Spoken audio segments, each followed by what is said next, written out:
So we've got a new video up over at thomhartmann.com for people who support our program, and there's a really troubling concatenation of events, that are happening in the United States right now. We created these concentration camps for refugees seeking asylum. This was Stephen Miller's big project. And we've got concentration camps for children, concentration camps for male adults, concentration camps for female adults.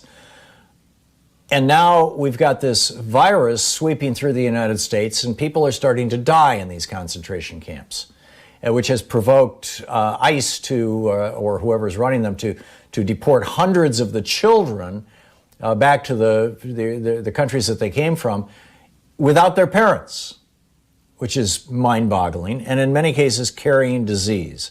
This is serious stuff, and we need to be talking about it. The new video is over at thomhartmann.com.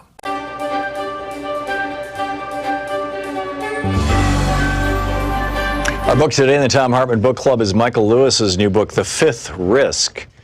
And this is from the prologue, which is titled Lost in Transition. Chris Christie noticed a piece in the New York Times. That's how it all started.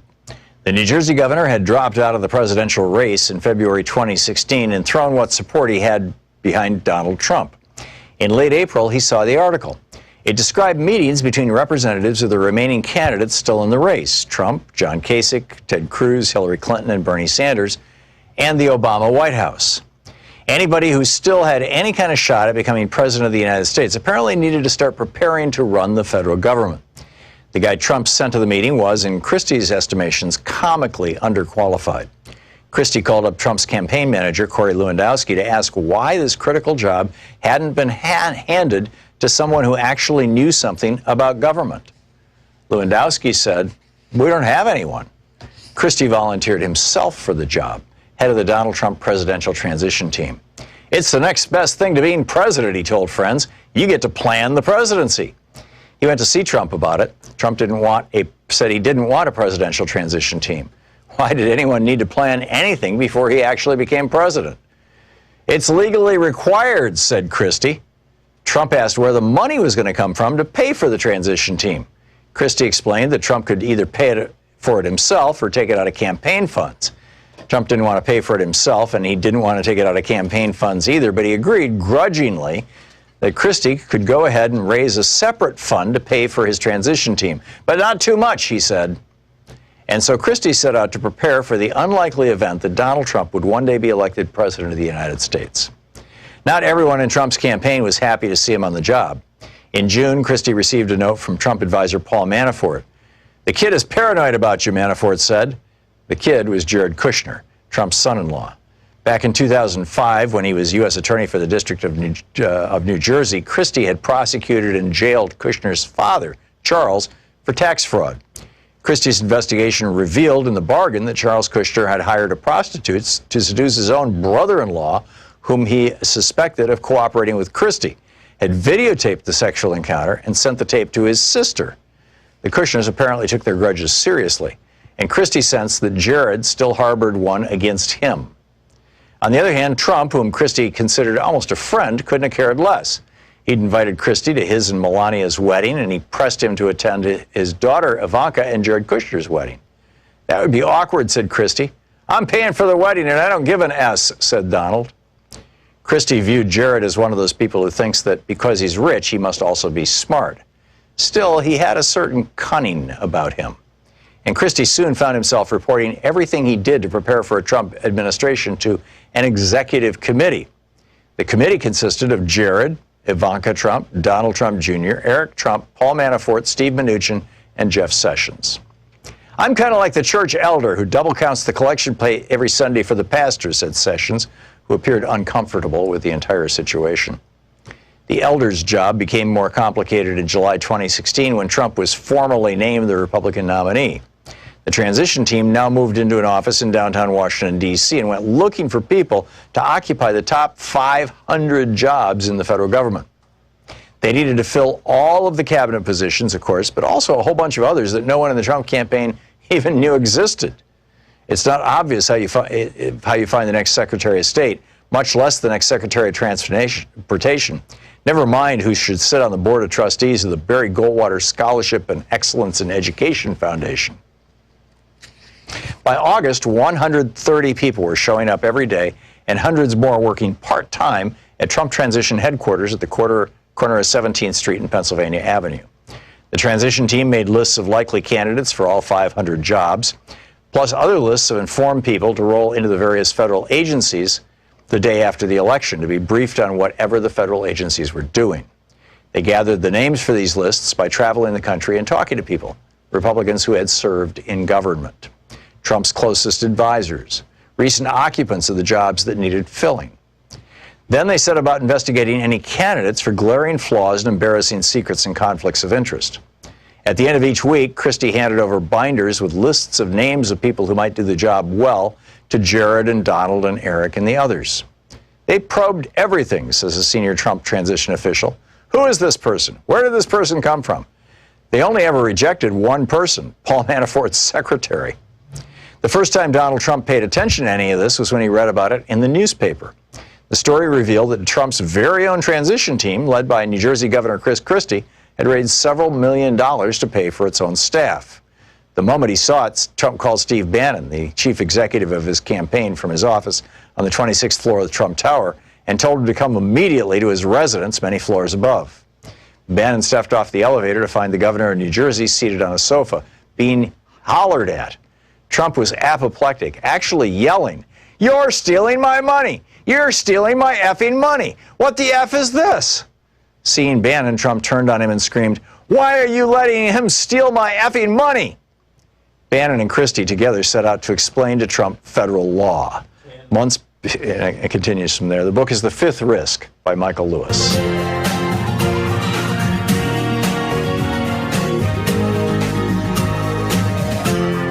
This is the Thom Hartmann Program. And greetings, my friends, patriots, lovers of democracy, truth, and justice, believers in peace, freedom, and the American way. Thom Hartmann here with you in our third hour today. Jimmy Lohman, the fellow who wrote a column back in 1991 about how Bill Barr was a bully in elementary school. He's an attorney. He's going to drop by the program in our second hour. Dr. Michael Mann will be here, the world-famous climate scientist, talking about the Arctic is hitting over 100 degrees today. There's something really, really evil going on. And to start our first hour today, normally our middays with Mark hour, where Congressman Mark Pocan takes your calls for the hour at 202-808-9925, our telephone number. Typically that's on Wednesday, but he has a schedule conflict, so he's with us today. It's middays with Mark Tuesday edition here on the Thom Hartmann Program.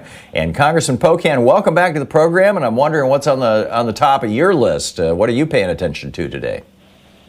Yeah, well, thanks, Tom. Glad to be here, and thanks for the change. I'll be flying to Washington tomorrow. We're taking up legislation Thursday and Friday, and then next week, Monday through Thursday. So we've got our policing bill to take up on Thursday, D.C. statehood on Friday. We've got a bill around the ACA and a very large infrastructure bill coming up next week. So we're getting busy. We're being active in Congress. So it's good for people to be following what's happening. I'm still waiting for the Senate Republicans to come to the table for another COVID relief package.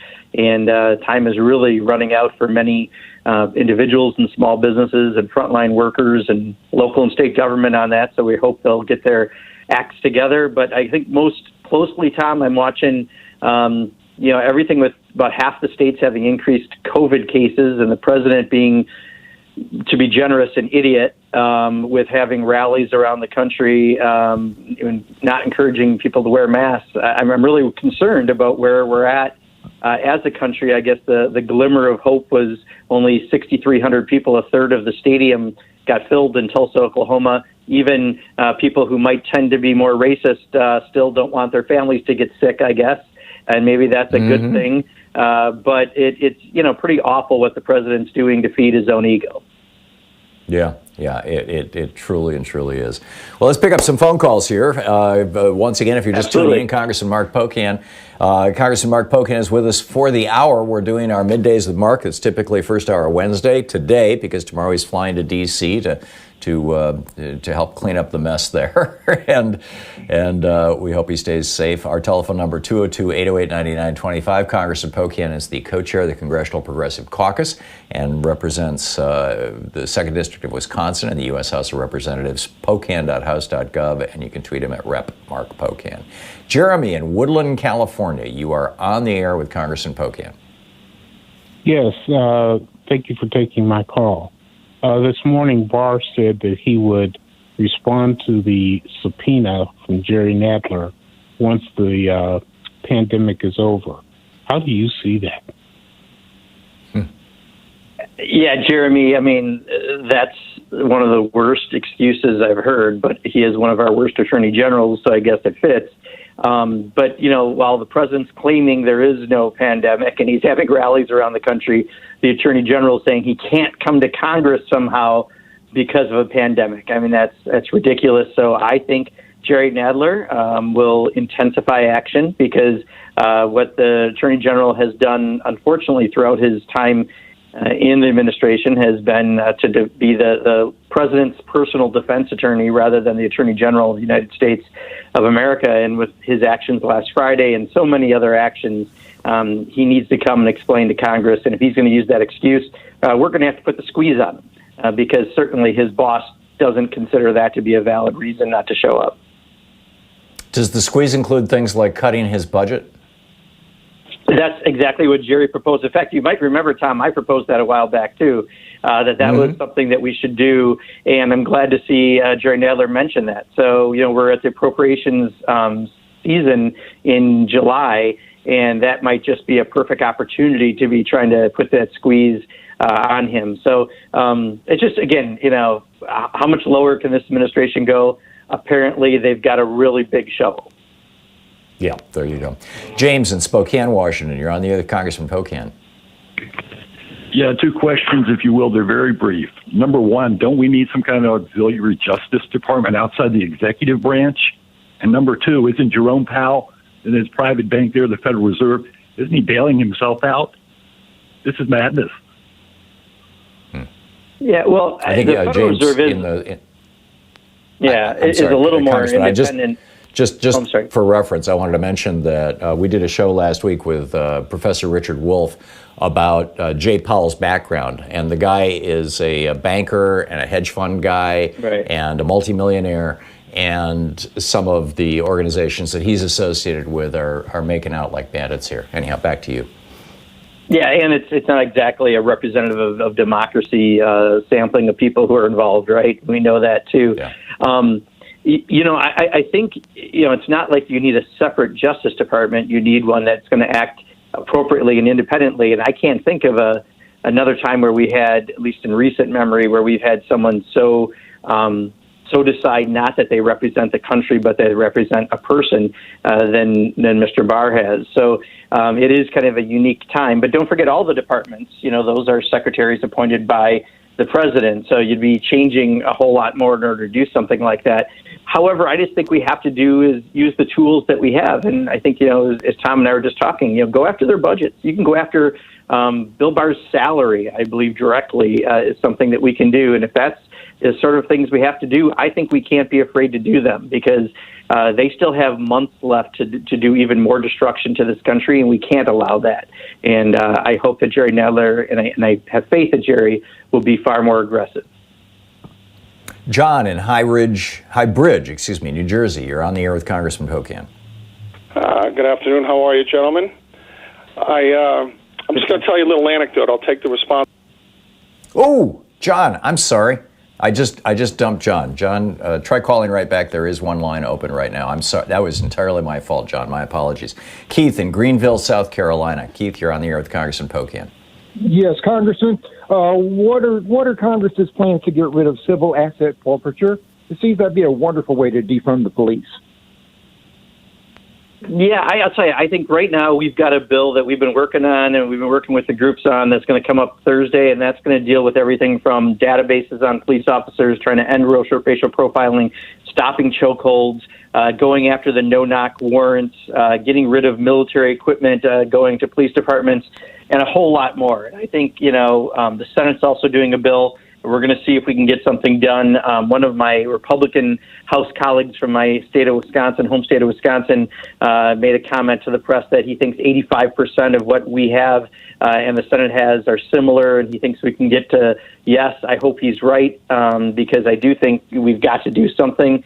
But I think the proposals that are out there right now are in going after the immunity and other issues are so important that are in that bill. I want to keep my focus on that right now. And local governments largely are going to deal with a lot of the other issues around policing because they're the ones who largely fund it. But what we've got is got a lot of momentum, a lot of support from our national civil rights organizations, and I just want to make sure we get it done, and hopefully we can force the Senate to do it as well. But I think there's a good chance, given at least the comments from my colleague in Wisconsin.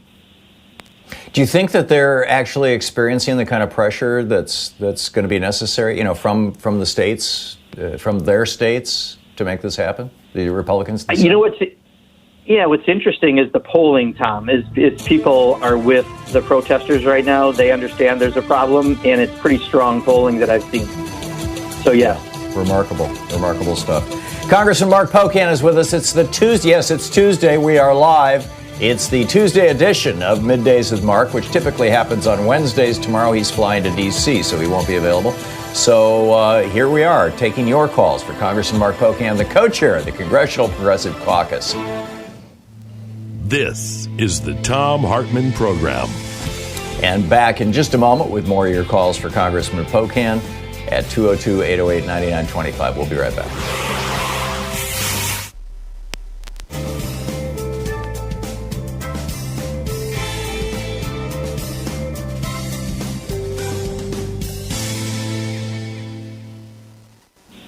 And welcome back. Roger in Los Alamitos, California. Am I saying it right, Roger? You're on the air with Congressman Pocan. Yeah, that's Los Alamitos. Okay, great. Thank you. Congressman, yeah, it's a pleasure to talk with you guys.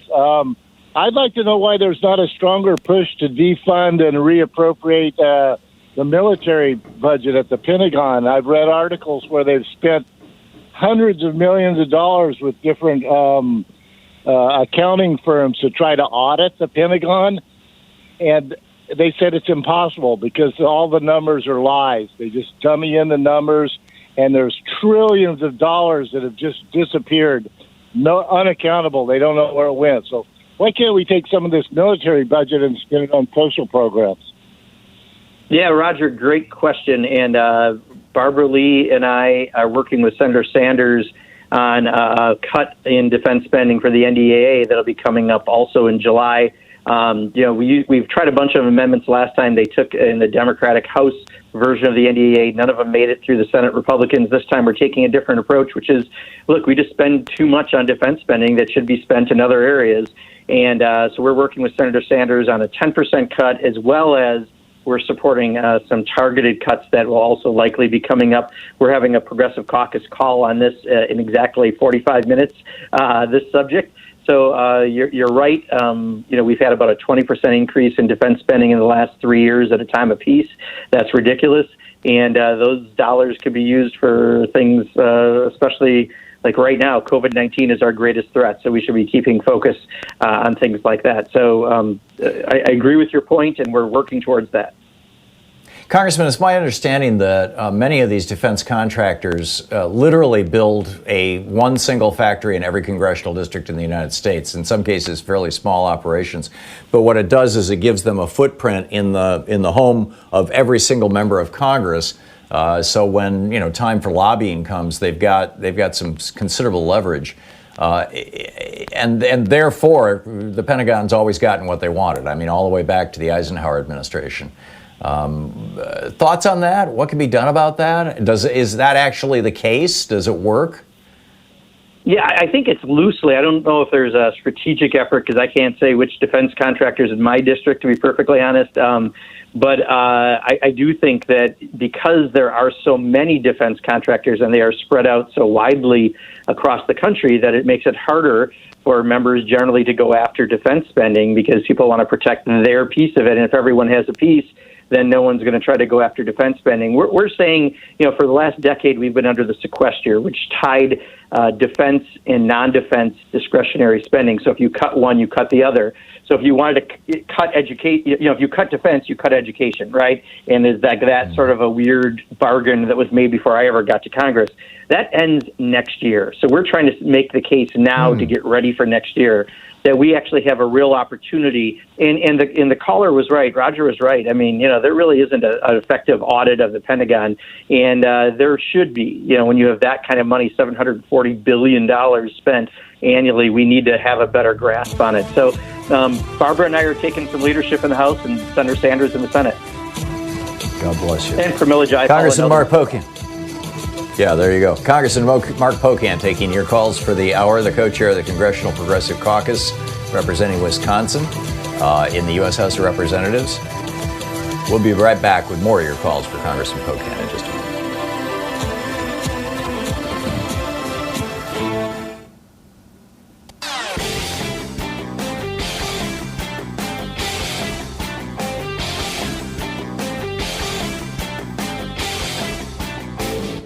Our 1 hour free podcast recaps our show, and it's available wherever fine podcasts are found. And we have the full 3 hour podcast available over at thomhartmann.com if you want to really support our program. So we have a new video up over at thomhartmann.com for people who are signed up, for supporters of our program.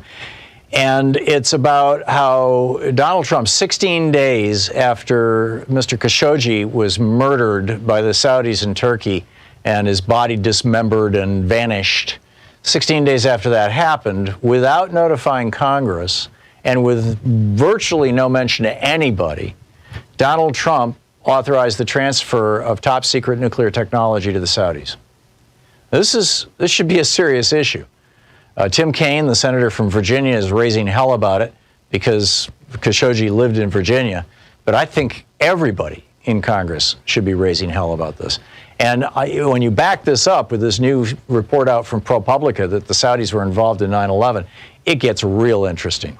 So you can check that out over at thomhartmann.com. Look for our basically members only video.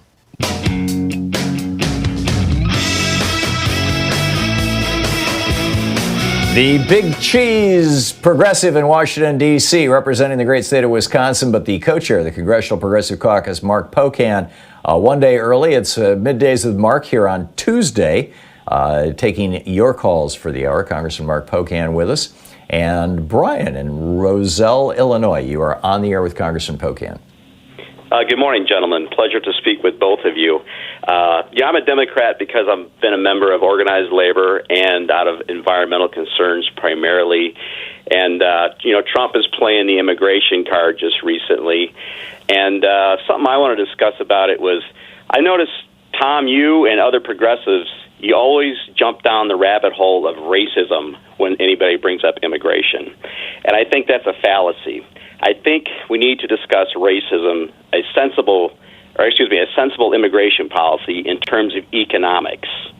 I view immigration kind of like food.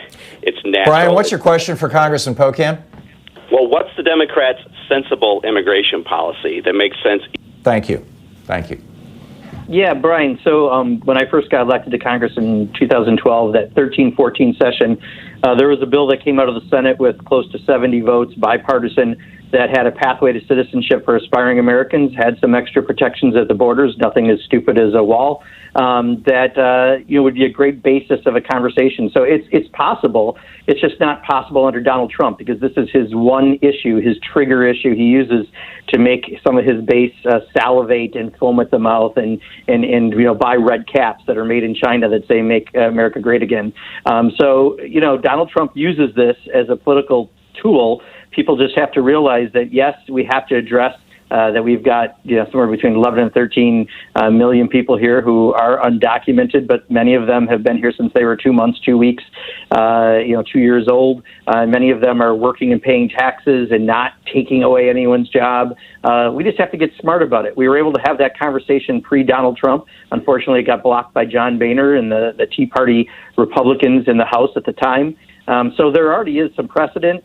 So That's not so difficult. What's difficult is watching Donald Trump use people as political devices and watching them be discriminated against, being beaten up, being killed around the country because Donald Trump just cares about Donald Trump and his political successes. And I'm saying that very loosely. Israel in Chandler, Arizona. You're on the air with Congressman Pocan. Yes, good morning for taking my call. Quickly to the question, Article 2 of the Constitution on the presidency, Section 2.2, says that Congress can vest appointment of inferior officers in the president alone or in courts of law. So I'm wondering if Congress would consider taking the power to appoint United States attorneys away from the president and give it to the district courts in the 12th districts that exist, the group of judges there determining who would serve, and take that power away from the presidency so that those individuals can act with true independence. Yeah, Israel, I'm going to admit, well, you've got me a little bit stumped. I don't have that in front of me. I haven't looked at that part recently, and I just don't have a good answer for you. I think there's a question of can you, and then there's another question of will we, and that might be the difficult part, because I don't know if the House alone can do something, because Congress includes the Senate. Mitch McConnell, would rather cut off a limb than do something that Donald Trump doesn't like, especially since he's up for re-election. So I think that could be very difficult on just a pragmatic basis, if it is possible. And I just don't know legally enough to tell you if that would be possible. We have just a minute to a hard break here. Tim in Hendersonville, North Carolina. Quick one for Congressman Pocan, please. Yeah, in 1992 through 1996, I made the worst mistake in my life, and that was to go back to school, to become a school teacher. I took out $28,000 in student loans. Fast forward to this date. Now, I paid on them for 4 years. I owe them $226,000, okay? They've taken away 11 years' worth of my taxes, $78,000 worth of tax returns, and I still owe them that amount. I can't file bankruptcy. It's ruined my life. I pay 28% interest on everything. We used to call loan sharking anything over 8% interest. What in the hell can I do? I've lost a marriage, lost my house, lost everything. Wow. Yeah, Tim, I'll tell you, this is something, your case seems to be especially magnified, I guess, by the extra interest you're saying. But regardless, anyone who's trying to get ahead and get a higher education degree, because generally that'll give people a chance to make more money for their family. Of course, I would also argue technical college and other apprenticeship programs and other things also work towards that end. But we shouldn't be putting people into that kind of debt to do that, and we do need to deal with student debt in a more comprehensive way. We've proposed that, I know, as the Progressive Caucus through a number of bills that are out there. Again, you're not going to see any of that move with Mitch McConnell and Donald Trump in the White House. So I think, let's work towards when we have a time to get that done, but be active around that issue, because it is really important. We can't have people like in your situation. Congressman Mark Pocan with us. It's Middays with Mark, Tuesday edition. Here we're live. It's Tuesday, and Congressman Pocan is taking your calls for the hour. We'll be back with more of your calls for Congressman Pocan in just a moment. You can find his website at Pocan, POCAN.house.gov. You can tweet him at Rep. Mark Pocan. He is the co-chair of the Congressional Progressive Caucus and represents Wisconsin in the House of Representatives. You're listening to the Thom Hartmann Program. Call 202-808-9925. And we will be right back after this short break, as they say, with more of your calls for Congressman Pocan. Stick around.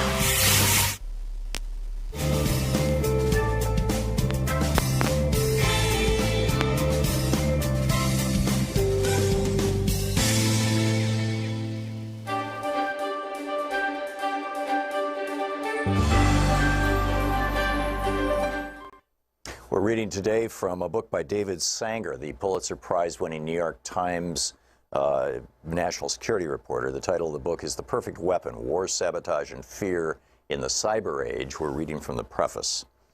A year into Donald J. Trump's presidency, his defense secretary, Jim Mattis, sent the new commander-in-chief a startling recommendation. With nations around the world threatening to use cyber weapons to bring down America's power grids, cell phone networks, and water supplies, Trump should declare that he's ready to take extraordinary steps to protect the country. If any nation hit America's critical infrastructure with a devastating strike, even a non-nuclear one, It should be forewarned that the United States might reach for a nuclear weapon in response. Like most things in Washington, the recommendation leaked immediately. Excuse me. Many declared it a crazy idea and wild overkill. While nations had turned their cyber weapons against each other dozens of times in recent years, no attack had yet proven to cost a human life, at least directly. Not the American attacks on Iran's and North Korea's weapon programs, not the North Korean attacks on American banks, a famed Hollywood studio, and the British healthcare system, not the Russian attacks in Ukraine, Europe, and then at the core of American democracy. That streak of luck was certain to end soon. But why should Donald Trump or any of his successors take the huge risk of escalating a cyber war by going nuclear? The Pentagon's recommendation, it turned out, was the prelude to other proposals delivered to a president who values toughness and America first to use the nation's powerful cyber weapons far more aggressively. But it was also a reminder of how quickly the fear of devastating cyber attacks has moved from the stuff of science fiction and die-hard movies to the center of American defense strategy. Just over a decade before, in 2007, cyber attacks were missing entirely from the global threat assessment that intelligence agencies prepare each year for Congress. Terrorism topped that list, along with other post-9/11 concerns. Now that hierarchy has been reversed. For several years, a variety of cyber threats, ranging from a paralyzing strike on the nation's cities to a sophisticated effort to undercut public confidence in its institutions, has appeared as the nation's #1 threat on the list. Not since the Soviets tested the bomb in 1949 had the perception of threats facing the nation been revised so quickly. Yet Mattis, who had risen to 4-star status in a career focused in the Middle East, feared that the 2 decades spent chasing al-Qaeda and ISIS around the globe had distracted America from its most potent challenges. Great power competition, not terrorism, is now the primary focus of U.S. national security, he said in early 2018. America's, quote, competitive edge has eroded in every domain of warfare, including the newest one, cyberspace. The nuclear strategy he handed Trump gave voice to an inchoate fear among many in the Pentagon that cyber attacks posed a threat unlike any other, one that we had completely failed to deter. The irony is that the United States remains the world's stealthiest, most skillful cyber power, as the Iranians discovered when their centrifuges spun out of control, and the North Koreans suspected as their missiles fell out of the sky. But the gap is closing. Cyber weapons are so cheap to develop and so easy to hide that they've proven irresistible. And American officials are discovering that in a world in which almost everything is connected, phones, cars, electrical grids, and satellites, everything can be disrupted, if not destroyed. For several years, the thinking inside the Pentagon was that only nations with nuclear weapons could threaten America's existence. Now that assumption is in doubt. In almost every classified Pentagon scenario for how a future confrontation with Russia and China, or even Iran and North Korea might play out, the adversary's first strike against the United States would include a cyber barrage aimed at civilians. It would fry power grids, stop trains, silence cell phones, and overwhelm the internet. In the worst-case scenarios, food and water would begin to run out. Hospitals would turn people away. Separated from their electronics and thus their connections, Americans would panic and turn against one another. The Pentagon is now planning for this scenario because it knows many of its own war plans open with similarly paralyzing cyber attacks against our adversaries, reflecting new strategies to try to win wars before a shot is fired. Glimpses of what this would look like have leaked out in recent years, thanks partly to Edward J. Snowden, partly because of a mysterious group called the Shadow Brokers, suspected of close links to Russian intelligence, to obtain terabytes of data containing many of the tools that the National Security Agency used to breach foreign computer networks. It didn't take long for some of those stolen cyber weapons to be shot back at America and its allies in attacks whose bizarre-sounding names, like WannaCry, suddenly appeared in the headlines every week. Yet the secrecy surrounding these programs obscures most public debate about the wisdom of using them or the risks inherent in losing control of them. The government's silence about America's new arsenal and its implications poses a sharp contrast to the first decades of the nuclear era. The horrific scenes of destruction at Hiroshima and Nagasaki not only seared the national psyche, but made America's destructive capabilities, and soon Russia's and China's, obvious and undeniable.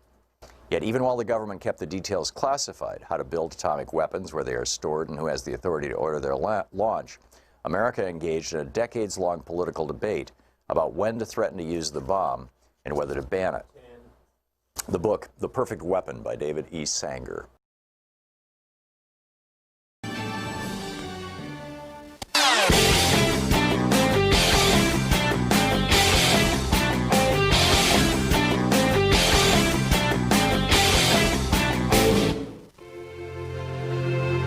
This week on The Science Revolution, about that happiness. Is it time to stop being so careful? Is spontaneity the key to happiness? Professor Janice Brainy is here on plastic rain pouring down in our national parks and everywhere. Tony Corbo with Food and Water Watch drops by to warn Americans the USDA is trying to outsource chicken processing to China and what that means. Tune in wherever you find fine podcasts.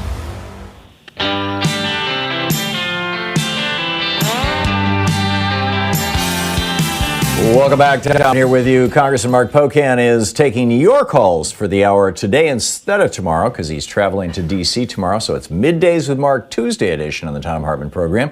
Paula in Miami, Florida. You're on the air with Congressman Pocan. Hi.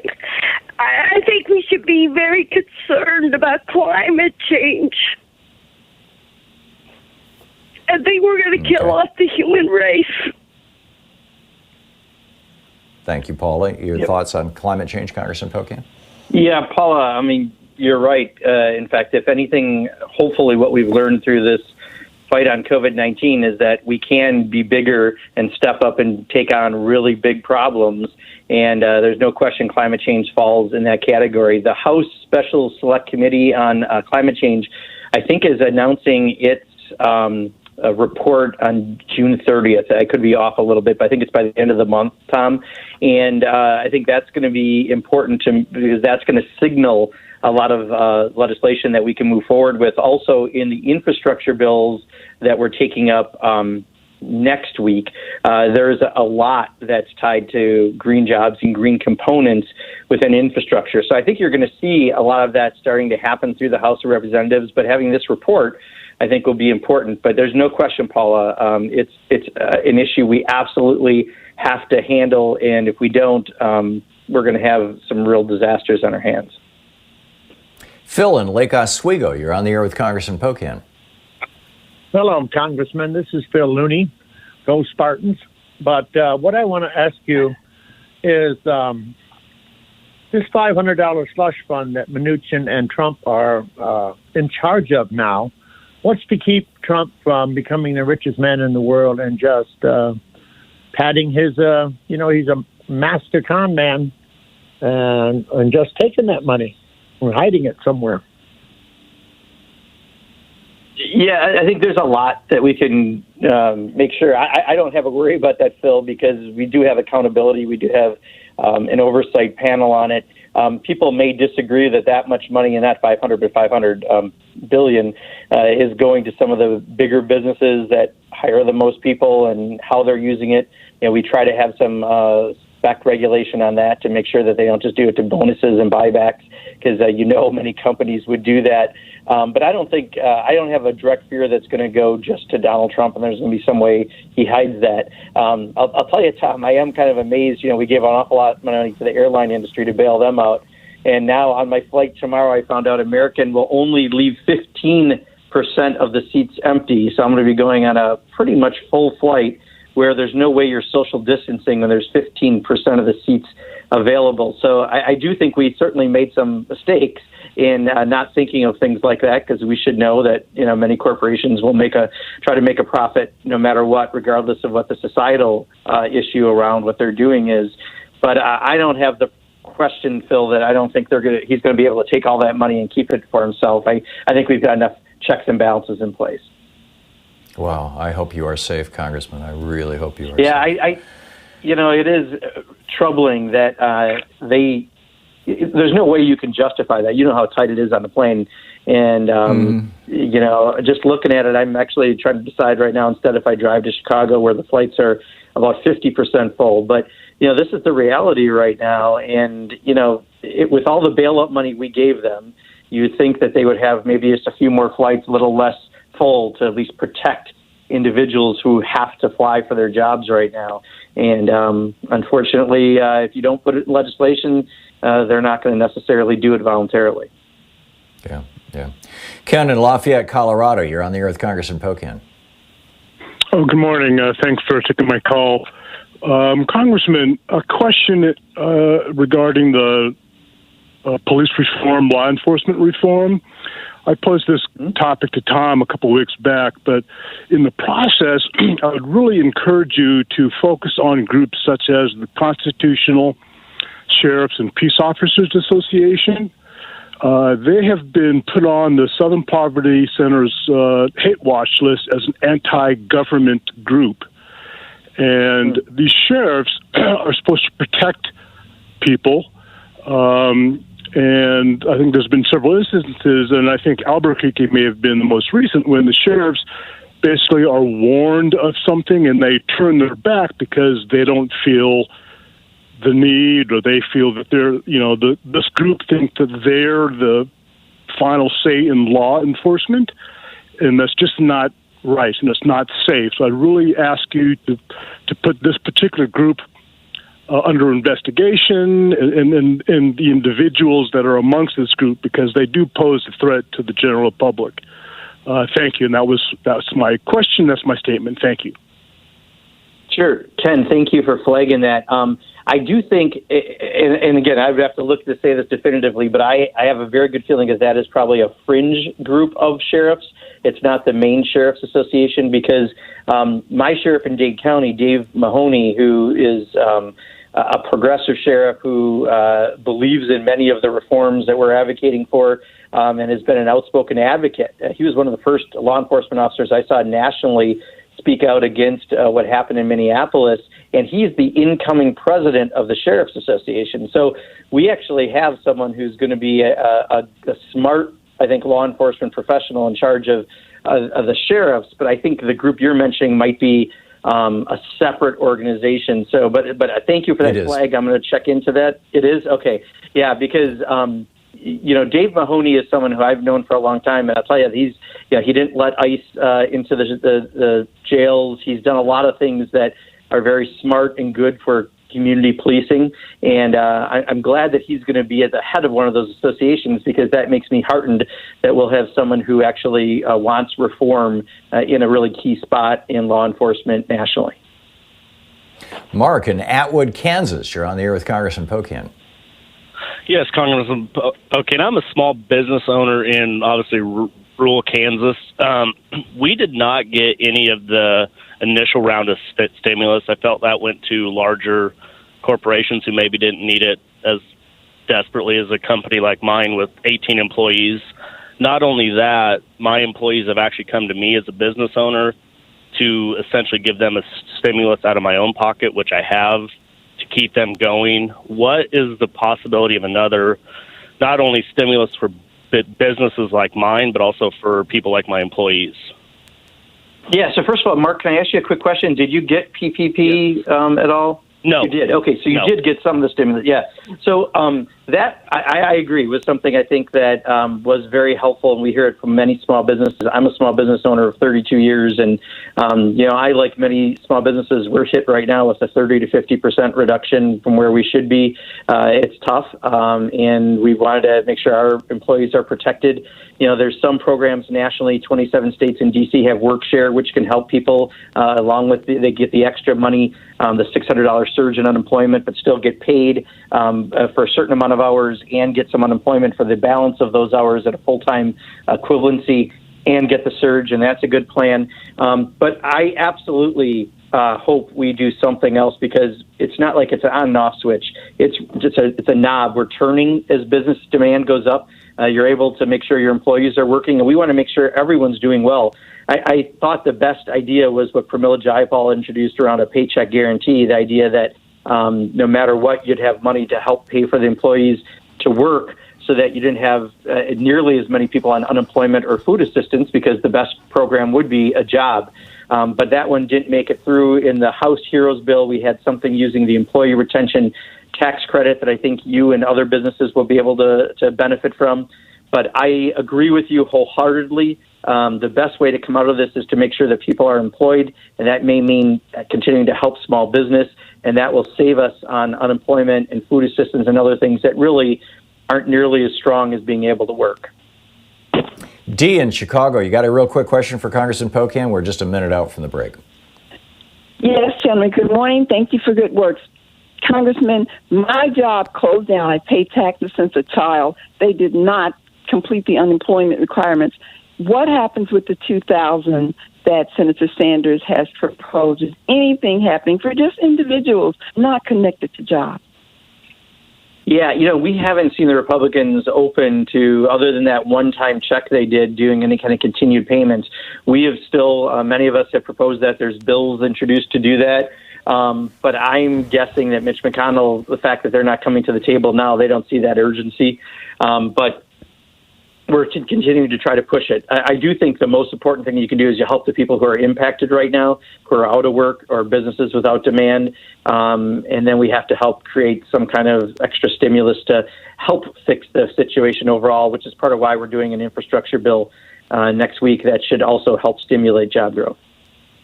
Do you think as this virus flares up in red states and it becomes obvious that we're not going to shut down tomorrow morning or next week, that these Republican senators might start coming along?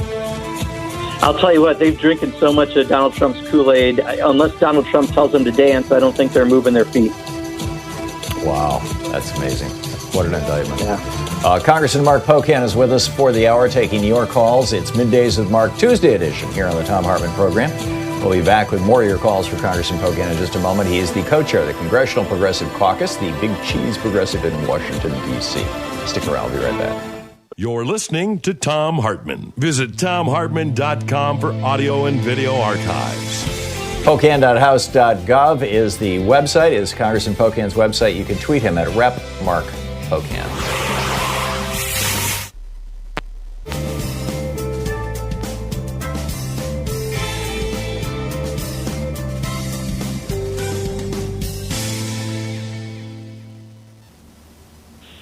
And welcome back. Katya in Lancaster, California. You are on the air with Congressman Pocan.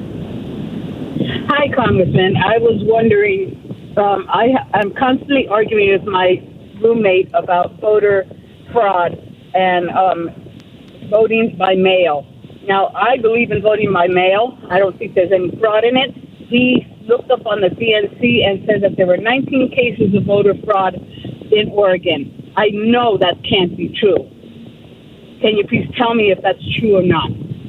Because I keep arguing with him about this. Yeah, I can't tell you offhand, Katya, but when they say voter fraud, it could be for a lot of different things, right? People often don't give all the details when they talk about it. Here's what I can tell you. PolitiFact is one of those entities that fact checks politicians, and often we don't like when we get a phone call from them because you never know if you said the wrong word or something. I once said that you're more likely to get struck by lightning than commit in-person voter fraud, and I got one of their rare truths. Because it's true. I mean, people don't commit voter fraud and risk felonies and other things for doing that, and it just doesn't happen. It's a myth that the Republicans like to put out there so that they can continue selecting their voters rather than voters selecting their elected officials. So I think you're probably going to have to do a Google search, and I'm sure there's probably an article out there that would explain what it is, but very, very unlikely that the voter fraud is related directly to vote by mail, and 19 in the state of Oregon, if you looked at it as a percent, would be a pretty minuscule percent, even if it was. But in general, people don't commit voter fraud. It's just not something that's real, and it's been fact-checked. But Republicans do commit voter suppression. So, absolutely, an awful lot. There you go. Ryan in Spokane, Washington. You're on the air with Congressman Pocan. Hey, thanks for taking my call. I'm a truck driver, so I have to do hands-free. My quick question is what can we do on the federal level to stop the voter fraud that's happening in the various states? I'm going to take my answer off the air. Thank you. You mean voter suppression, Ryan? I think that's what he means, because again, I think that's what he meant, because that's what Joyce had written down in the comment field here on the call screen software. He was asking about voter suppression. Yeah. No, absolutely. And, we've had all kinds of legislation from H.R. 1, the very first bill we introduced in Congress, to other pieces of legislation to try to make sure that states don't do some of the efforts that they've done to make it harder for people to vote, long lines, fewer polling places, et cetera. The problem, again, we have is Mitch McConnell and Donald Trump. So, some localities and states are going to be able to do fixes where they have elected officials that are a little more enlightened. We are doing everything we can with groups like Eric Holder's group that Barack Obama is working with him to try to make sure we don't have voter fraud around the country. And then, we'll have people who are poll watchers in some of the more... Yeah, voter suppression, I'm sorry. Yeah, I'm saying the wrong word, too. And then we're going to have people in polls to make sure that things like that don't happen. I do think, though, this is a year that you're going to have more vote by mail than ever before, which is a good thing. Because, again, first of all, you're not going to have the fraud. But second, it'll create a little less traffic on Election Day. Congressman Mark Pocan taking your calls for the hour. It's the Thom Hartmann Program, Middays with Mark, Tuesday edition. And we will be back with more of your calls for Congressman Pocan. Just a reminder, at the top of the hour, one of the most famous climate scientists in the world, Michael Mann, the guy who invented the hockey stick, essentially, that Al Gore popularized, will be on our program talking about some really scary stuff happening in the Arctic.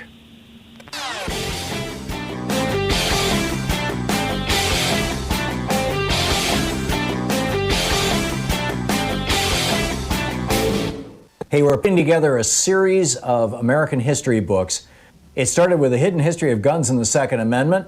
Then we had the hidden history of the Supreme Court, the betrayal of America. Then the hidden history of the Republican war on voting. Coming out soon is the hidden history of monopolies, how big business destroyed the American dream. And then next spring, it's going to be the hidden history of oligarchy and tyranny. In our special video for supporters of our program, people who sign up over at ThomHartmann.com, this week, it's the story of what the rich libertarian billionaires who have been funding the Libertarian Party and the Republican Party for, well, in a big way since the election of Ronald Reagan for the last 40 years, and have succeeded by owning politicians and owning the Republican Party in preventing us from even getting a public option, much less a national health care system. What they are doing, what their answer is, what their response is to the question, what do we do when things really go bad? When the economy's falling apart, when epidemic disease is sweeping the country, what do we do? Well, it turns out they've got an answer. It's just not an answer for all the rest of us. They're getting in their private jets and heading off to their private little bunkers. Seriously, that's what they're up to. So I lay out the whole story, complete with details and names, over at ThomHartmann.com. Check it out. Thanks so much.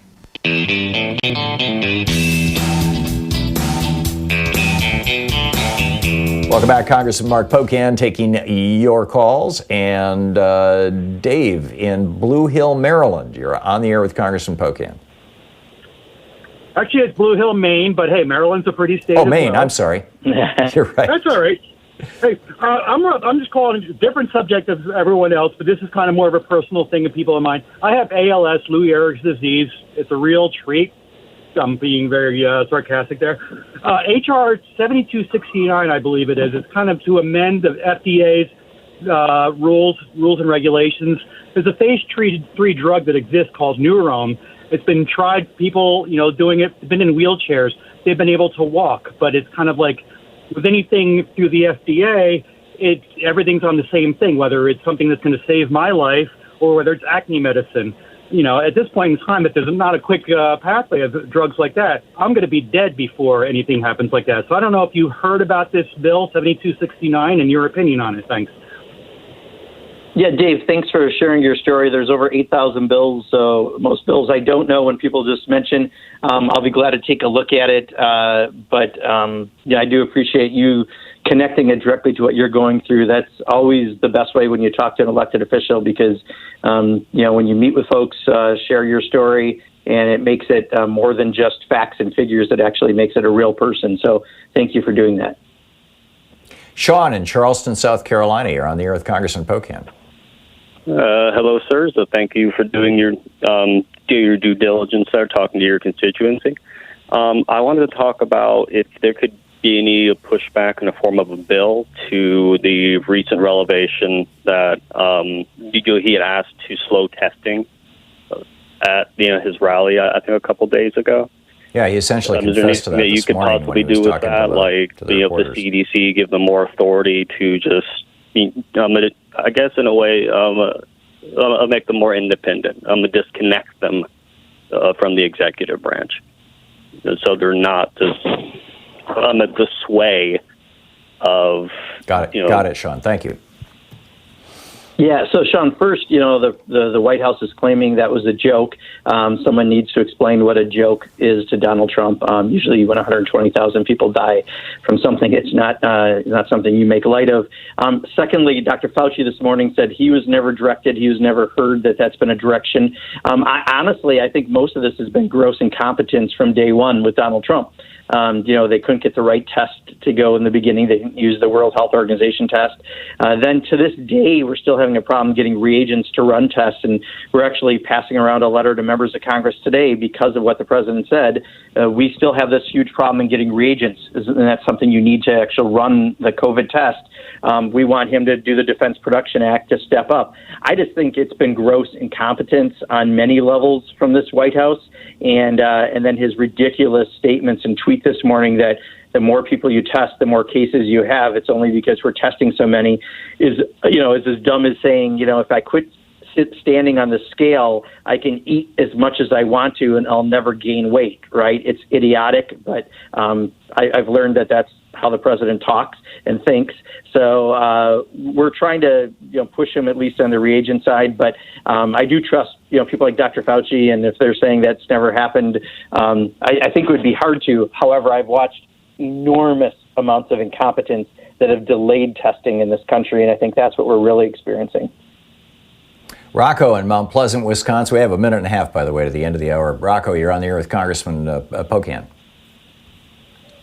Quick, I'm calling in regards to the Pandemic Unemployment Act, how it pertains to Wisconsin.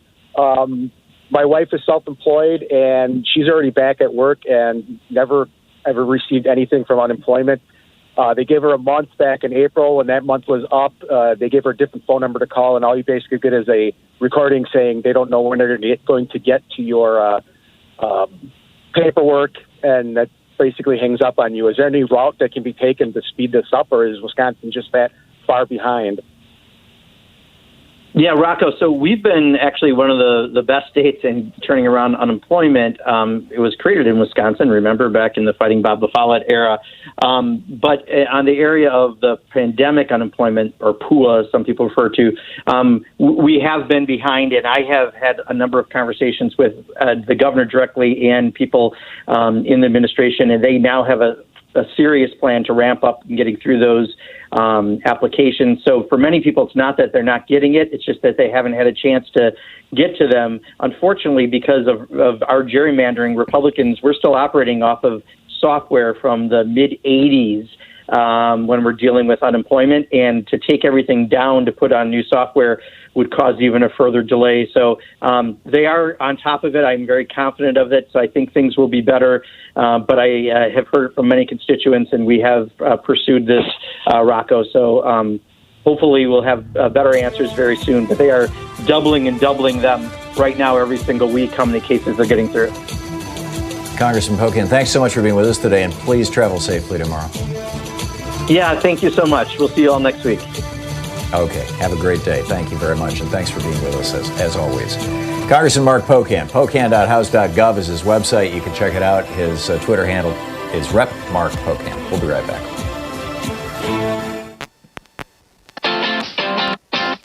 You're listening to Thom Hartmann.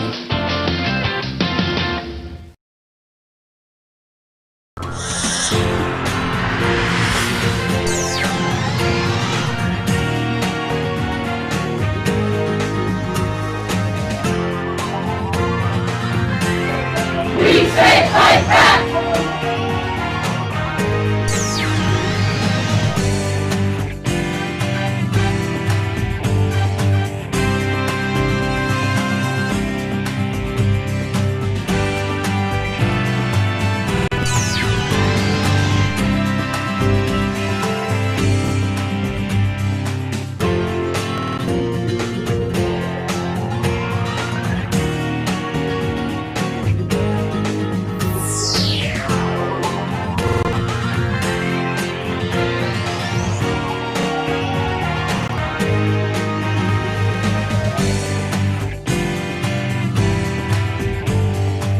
So we have a new video up for people who are supporters of the Thom Hartmann Program. Specifically, it's over at thomhartmann.com, talking about language, how we use language. Language matters tremendously.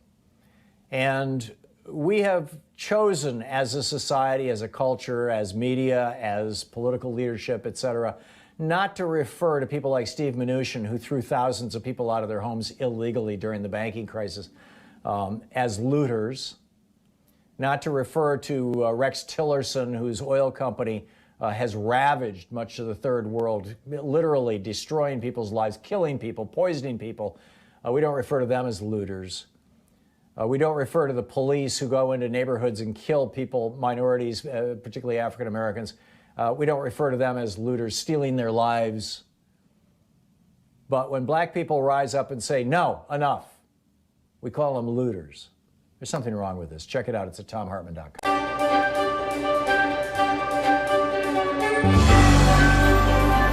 Our book today in the Thom Hartmann Book Club is Michael Lewis's new book, The Fifth Risk. And this is from the prologue, which is titled Lost in Transition. Chris Christie noticed a piece in the New York Times. That's how it all started. The New Jersey governor had dropped out of the presidential race in February 2016 and thrown what support he had behind Donald Trump. In late April, he saw the article.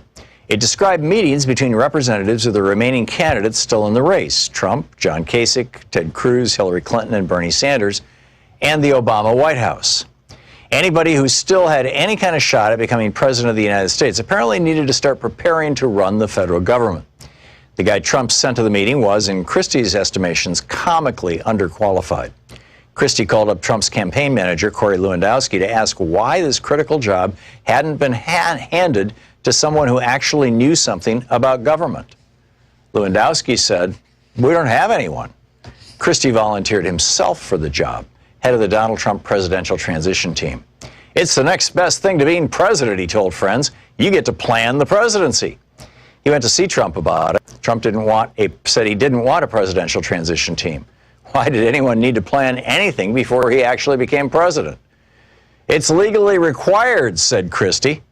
Trump asked where the money was going to come from to pay for the transition team. Christie explained that Trump would either pay for it himself or take it out of campaign funds. Trump didn't want to pay for it himself, and he didn't want to take it out of campaign funds either, but he agreed grudgingly that Christie could go ahead and raise a separate fund to pay for his transition team. But not too much, he said. And so Christie set out to prepare for the unlikely event that Donald Trump would one day be elected president of the United States. Not everyone in Trump's campaign was happy to see him on the job.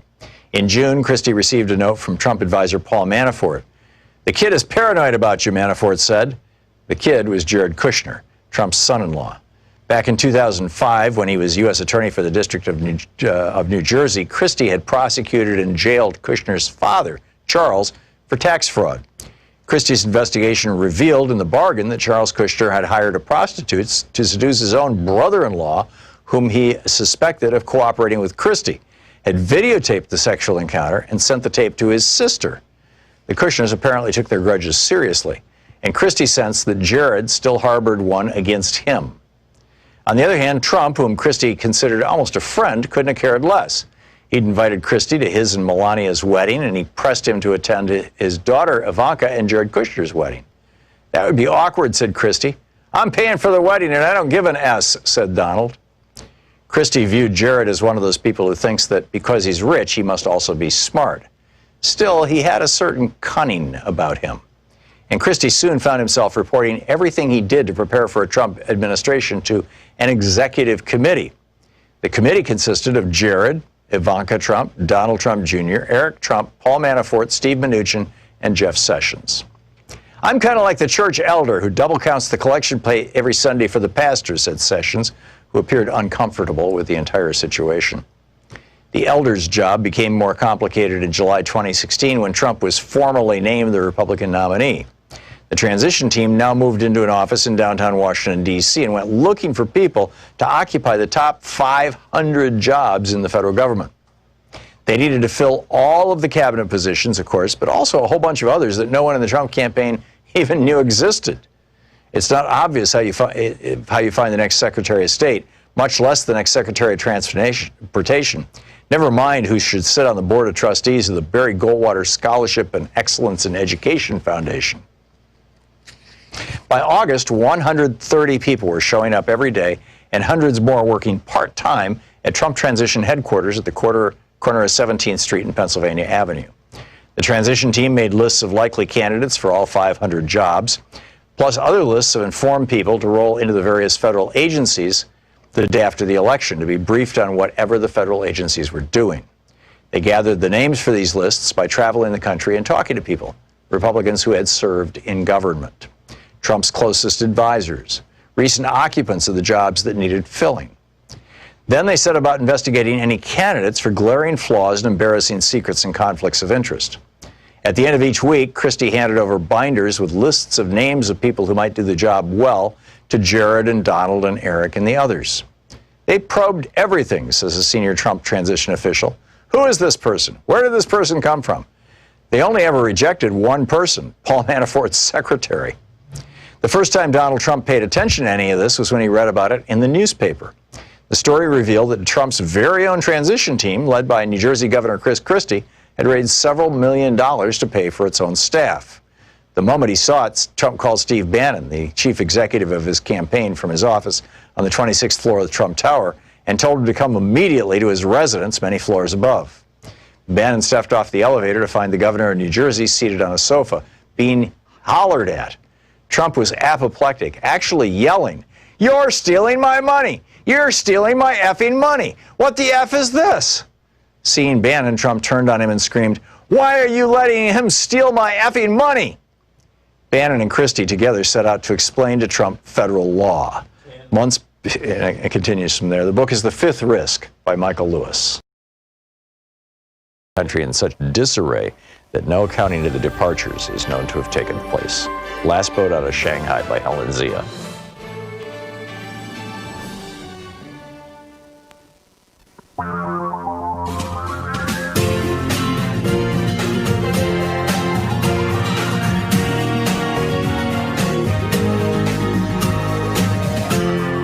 This is the Thom Hartmann Program. So the northern Russian Siberian town of, which is normally in the dead of summer, hits an average high temperature of around 68 degrees, is over 100 degrees, or at least it was yesterday. I'm not sure about today. This is very troubling, or at least it seems to be on the surface. Let's do a reality check here with Dr. Michael Mann, the Distinguished Professor of Meteorology, the Director of the Earth Systems Science Center at Penn State University, a member of the National Academy of Sciences, author of several books, including most recently The Madhouse Effect, How Climate Change Denial is Threatening Our Planet, Destroying Our Politics, and Driving Us Crazy. He's also the recipient of the Tyler Prize. His website, Michael Mann, with two N's at the end, .net. And you can tweet him at Michael E. Mann, M-A-N-N. Dr. Mann, Professor Mann, welcome back to the program. What should we, I mean, is this like a flare going off, a warning? And I guess that metaphor is almost a pun, but is it? Yeah, thanks, Tom. It's good to be with you. This is just the latest development that really drives home the fact that we are dealing with what can reasonably be described as a planetary emergency. We are seeing new thresholds of warmth, of heat. Here in the United States, now in the Arctic is warming about twice the rate of the rest of the planet. And that has to do with some of the factors that are specific to that region. There's a lot of ice, and when you melt that ice away and you expose the ocean surface or the ground, it can heat up much more rapidly. And so we see that so-called Arctic amplification of warming at work. In fact, the Arctic has warmed the better part of a degree Fahrenheit over the past century, as much as the rest of the planet has warmed over several decades, just in one decade. That's how fast the planet is warming, and so pollution into the atmosphere by burning fossil fuels. We have been warned by the IPCC that, in fact, it was, 2-3 years ago that they said you've got 10 years to get this thing under control.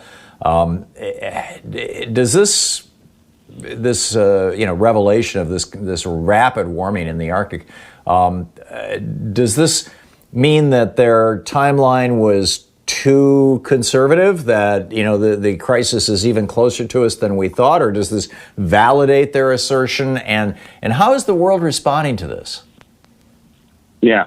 So, no, this is more or less consistent with the predictions. When you warm the planet, even by a degree, you increase the likelihood of those extreme heat events, like the ones we're seeing in the Arctic, by 10-fold or 100-fold. It just has to do with the fact that the extreme events become even more extreme, even with a modest amount of warming. And, of course, we'll see much more warming if we continue on this course.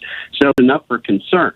It indicates that, in fact, we don't have much time. If we are to limit warming below truly catastrophic levels, you mentioned a decade. There was the 12-year sort of number that was quoted quite a bit a couple of years ago, that we had 12 years. Yeah, and so it's about 2 years later, so that's about 10 years.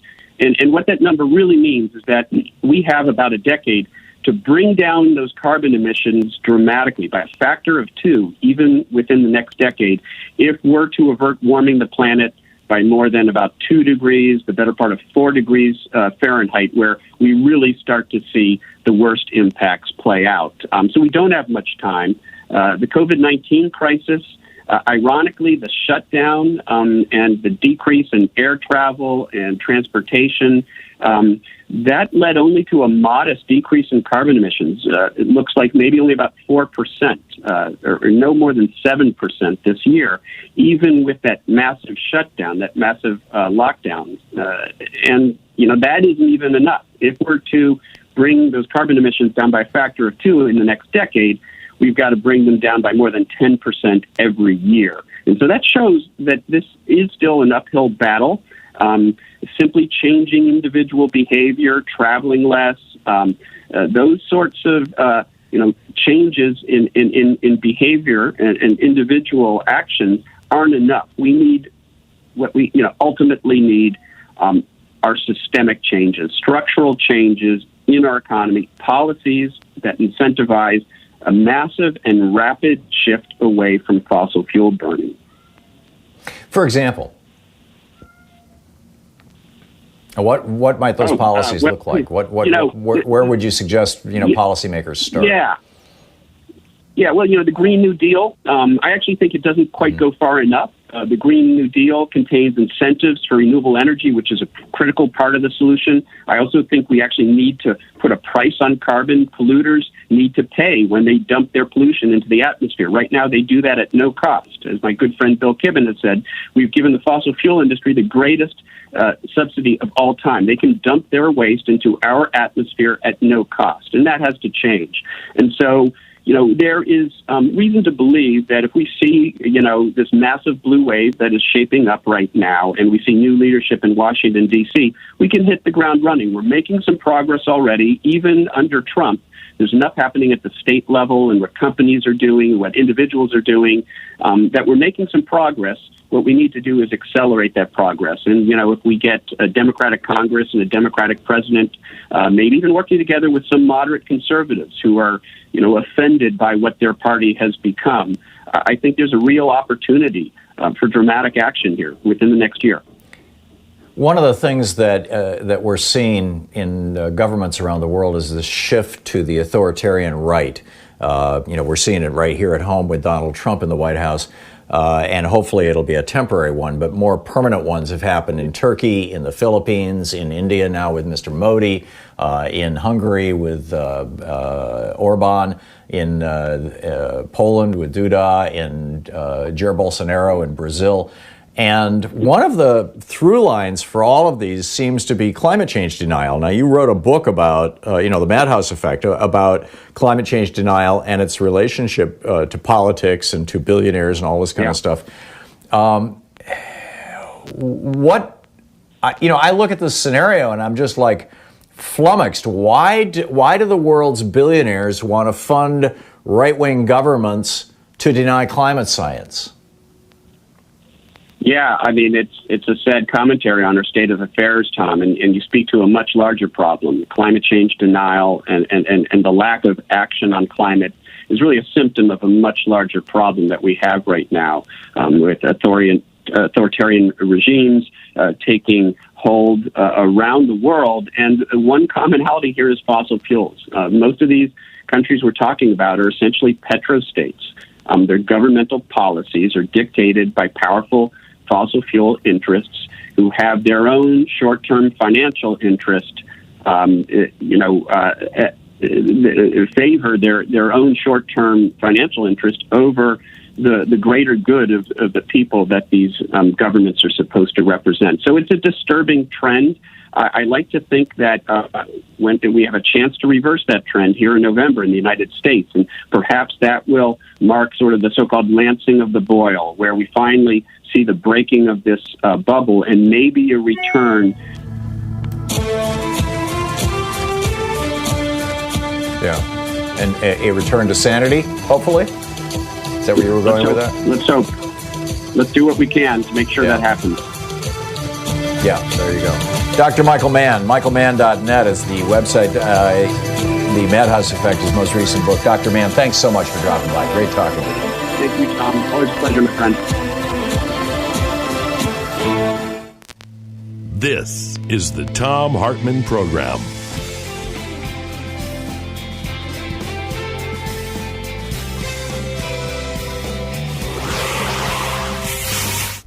Smartest guy on earth.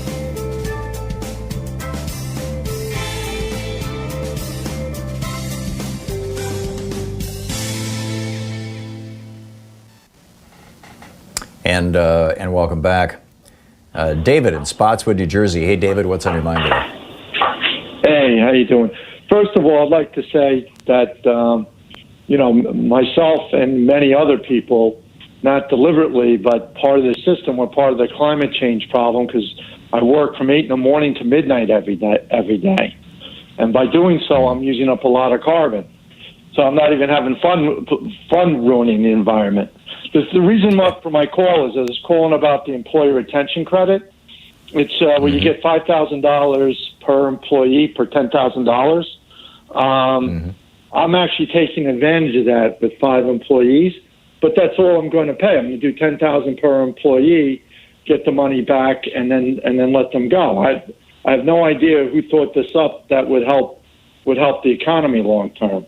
It just. Well, I think the assumption at the time that was passed, David, was that, it's kind of a bizarre assumption, but the assumption was that the coronavirus would be gone in a matter of months. That people were looking at Wuhan in China, where the Chinese government came in with a massive lockdown and a really comprehensive program of testing and then contact tracing those people who are infected and quarantining them. And the result was that in about 3 or 4 months, Wuhan was able to open back up again.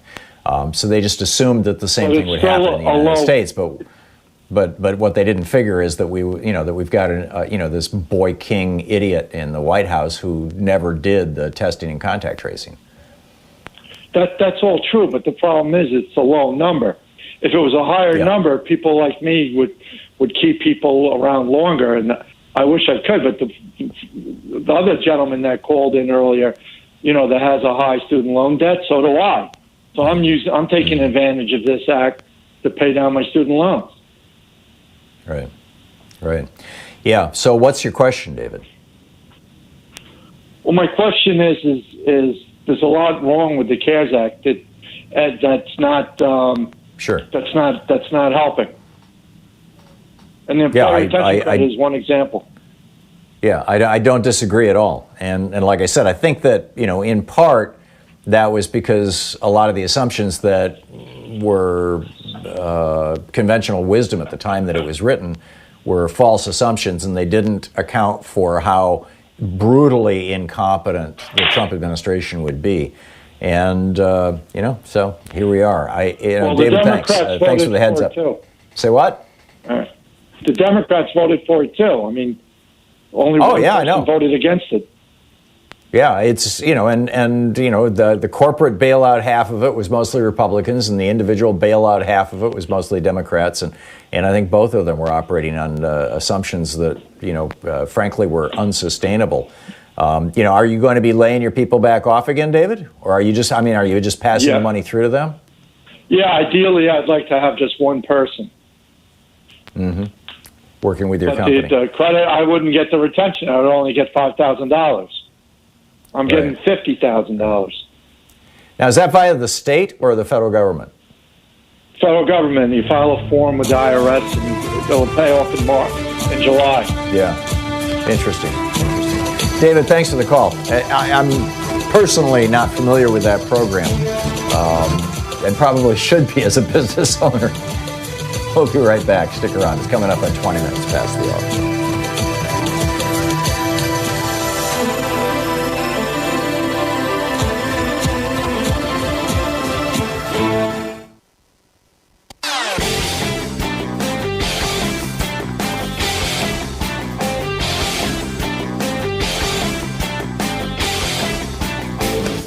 Our 1 hour free podcast recaps our show, and it's available wherever fine podcasts are found. And we have the full 3 hour podcast available over at thomhartmann.com if you want to really support our program.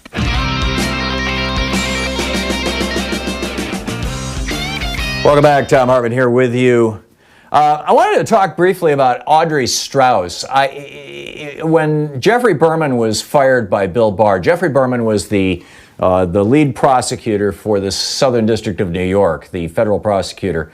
And the reason he was first put into place, and I think Donald Trump thought, this is a gimme, right? This is going to be easy because, Trump's concern, the reason why he fired Preet Bharara, who was the former prosecutor, who I believe had been put there by Obama.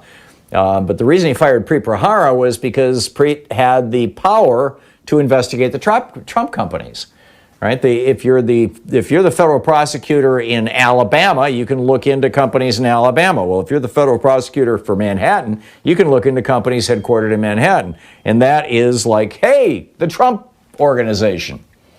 And so when Preet Bharara started making noises like that, Donald Trump got rid of him and replaced him with Jeffrey Berman, who is a lifelong Republican and had been on the Trump transition team. Jeffrey Berman was, a loyal Trumpista and Republican. And so Trump put him in as head prosecutor. And then Jeffrey Berman asked Audrey Strauss, who is now 71 years old, to come out of retirement and join him in the Southern District of New York. Now, this is the guy, Jeffrey Berman, even though he was on the Trump transition team, he has decided to be an actual prosecutor. And he went after Michael Cohen. He's the one who named Donald Trump as the unindicted co-conspirator in the plot to the campaign finance violation plot to pay off Stormy Daniels and Karen McDougal. Donald Trump ordered the federal felony that Michael Cohen is in jail for. So obviously Trump should be in jail. So anyhow, Berman said, okay, we're going to look into some of this stuff. And he looked into he's looking into the Trump organization. He's looking into the Trump taxes. He's looking into all kinds of stuff. And so he gets fired. And now comes his number 2. Now, keep in mind, Bill Barr was trying to keep, and his number 2 is Audrey Strauss. Bill Barr was trying to keep Audrey Strauss out of that position, and that's why he wanted Jay Clayton in there, the guy who's, a corporate lawyer, friendly corporate lawyer, over at the Securities and Exchange Commission. Never been a prosecutor, has no interest in being a prosecutor, loyal Republican, and all this kind of stuff. But because Barr screwed it up so badly, he didn't get the guy that he wanted, and instead he's going to have Audrey Strauss. Now, this is where it gets really interesting. Those of you who are regular listeners to this program or who regularly read the op-eds that I publish over on Alternet and Raw Story and Common Dreams and BuzzFlash and all these other progressive sites that carry my stuff, know that one of the things that I've been pointing out for the better part of a year since Bill Barr was made essentially the head of the Justice Department as Attorney General, one of the things that I've been pointing out is that back in 1992, when Bill Barr was the Attorney General for George Herbert Walker Bush, it was Bill Barr who put an end to the Iran-Contra investigation, which was a get-out-of-jail-free card for George H.W. Bush and for Ronald Reagan. I mean, they had already convicted Caspar Weinberger, and they had already convicted Oliver North and three other guys, and they were going after a few others. And Bill Barr advised then President Bush, just pardon them, and that'll shut down the investigation. And Lawrence Walsh, who was the prosecutor, was, screaming headline in the New York Times on Christmas Day of 1992, cover-up. Well, it was a cover-up that was organized by Bill Barr. Now, here's where it gets really interesting. Two of the investigators who were working with the department, who were working with the Iran-Contra investigation that Congress was running, two of the investigators, with regard to Iran-Contra specifically, were Jeffrey Berman and Audrey Strauss back in the 80s, or back in the 90s, back in 92. I mean, I think this is like the most important piece of the whole context that's been completely missed by the press. I saw this, I just caught this, I just learned this myself from a piece in the New York Times by Benjamin Weiser, Nicole Hong, and Ben Protest. The headline, Trump fired her boss, now she's taking cases that incense the White House. And the subhead, Audrey Strauss has been behind the scenes force in the U.S. Attorney Office in Manhattan as it pursued cases against people connected to Trump. But on page 4 of this article, as I printed it out, it says, Ms. Strauss and Mr. Berman have known each other for at least 3 decades. They worked together in the late 1980s on the independent counsel's investigation into the Iran-Contra scandal. I said for Congress. It was for Lawrence Walsh, for the independent counsel. So here you've got a couple of it's really starting to fall together. And frankly, I think that, if you're planning on prosecuting Trump when he gets out of office, like January 21st, the day after he's replaced by Joe Biden, if you're planning on prosecuting him that day, and you're the federal prosecutor in the Southern District of New York, which is the guy who's got all the dirt on Trump, you need to start making your case right now in July of 2020. Because it takes 6-8 months to prepare a federal case against somebody as high profile as Donald Trump. So this is just my theory, but this is a guy who participated, and Audrey Strauss, the one who's now taking his place, participated in prosecuting George Bush and Ronald Reagan as Bush was about to leave office, which is why he did the pardon. He was afraid he himself was going to go to jail. And so my personal theory here, and we'll see if this plays out, is that Strauss and Berman were starting to set up the prosecution of Donald Trump and perhaps Bill Barr for crimes committed while in office and before in office. And that's why Bill Barr had to decapitate that office. Listening to the Thom Hartmann Program. Call 202-808-9925. And he screwed it up, and Audrey Strauss is still going to be coming after him. So she's the one you got to keep an eye on. If he can get rid of her, he's safe. If he can't, he's screwed.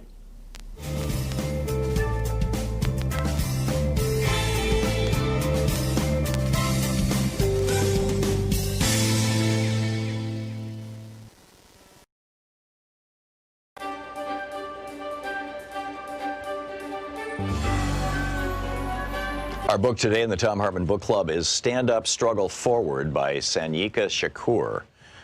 This is a book that was written back in the late 90s, but it's still very, very timely.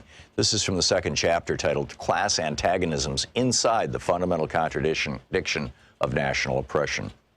Having just passed the 19th and quickly approaching the 20th anniversary of the LA Rebellion, we should be reminded here of what Rodney King whimpered as he stood in front of a bank of microphones surrounded by class enemies and neo-colonial politicians. We should remember how he'd been dressed in that non-threatening cardigan sweater, white shirt, and black tie, how his hair had been tortured into submission by a jerry curl. We should reflect as well upon how timid and spooked he looked, and on how concerned and stern those who flanked him were as well. That was a Kodak moment. It was staged to foster an image of contrition and resignation, submission, a victim, Rodney King had been led to believe, through a bourgeois sense of reasoning, that the rebellion was really about him, that the reason new Africans and Mexicanos took to the streets of South Central was the result of his filmed beating. That, of course, is typical of mechanical bourgeois thinking. What it's not typical of, however, is someone from the hood. And this cuts both ways. No one in the hoods and barrios ever thought it was about Rodney King. We'd all seen the film over and over like everyone else, but that was par for the course. We'd always seen that, long before anybody caught it on tape. Actually, we'd experienced much more than that. Why, it's safe to say that the hoods had gone to war with each other in vicious waves of internal, intra-class combat for much less than that.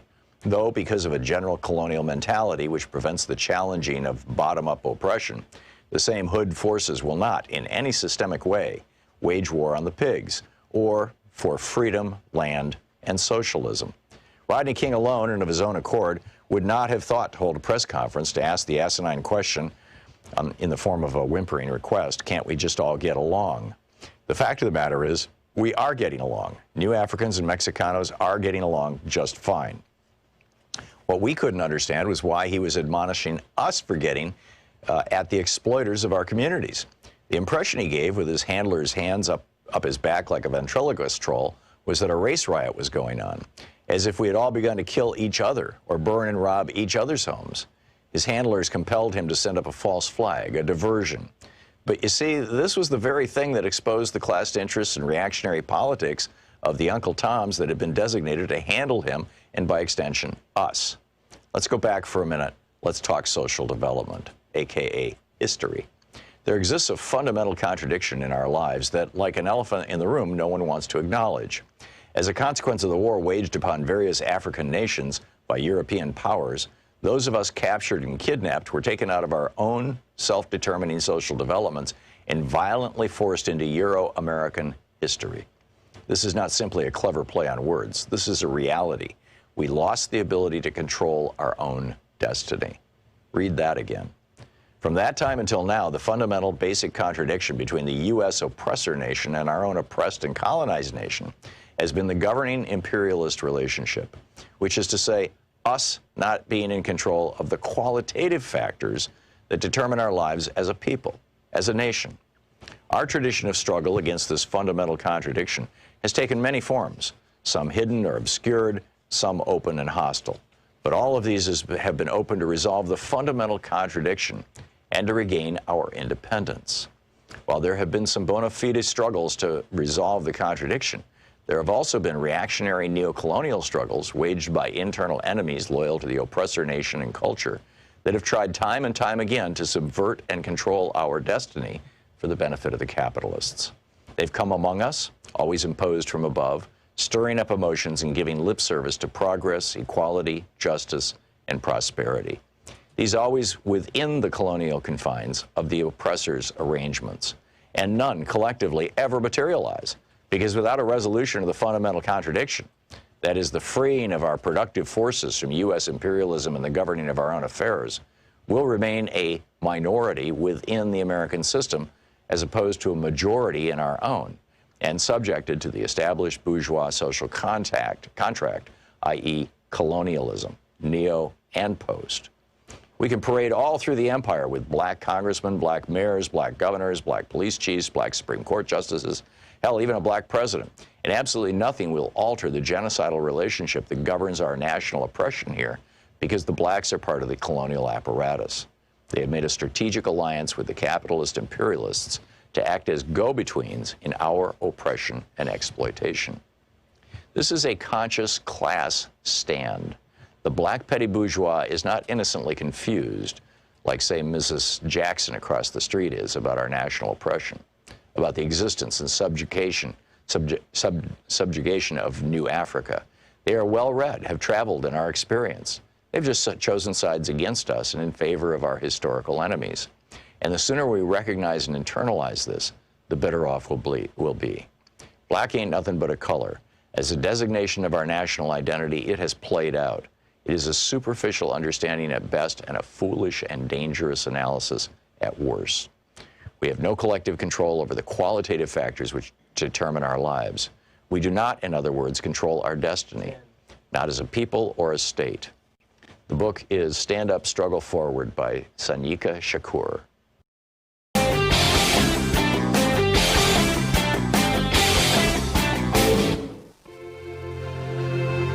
This week on The Science Revolution, about that happiness. Is it time to just being so careful? Is spontaneity the key to happiness?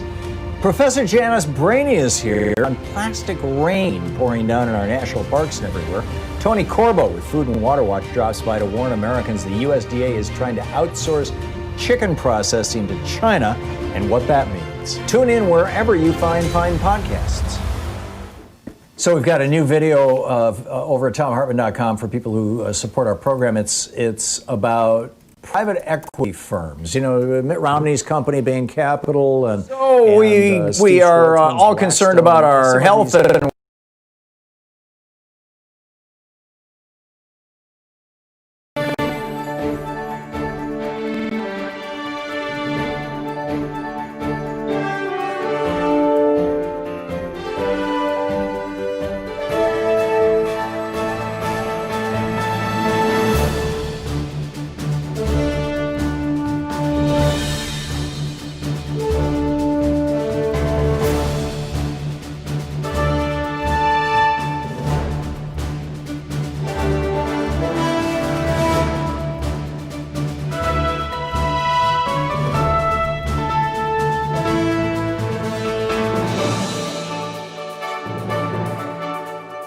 $5 or $10.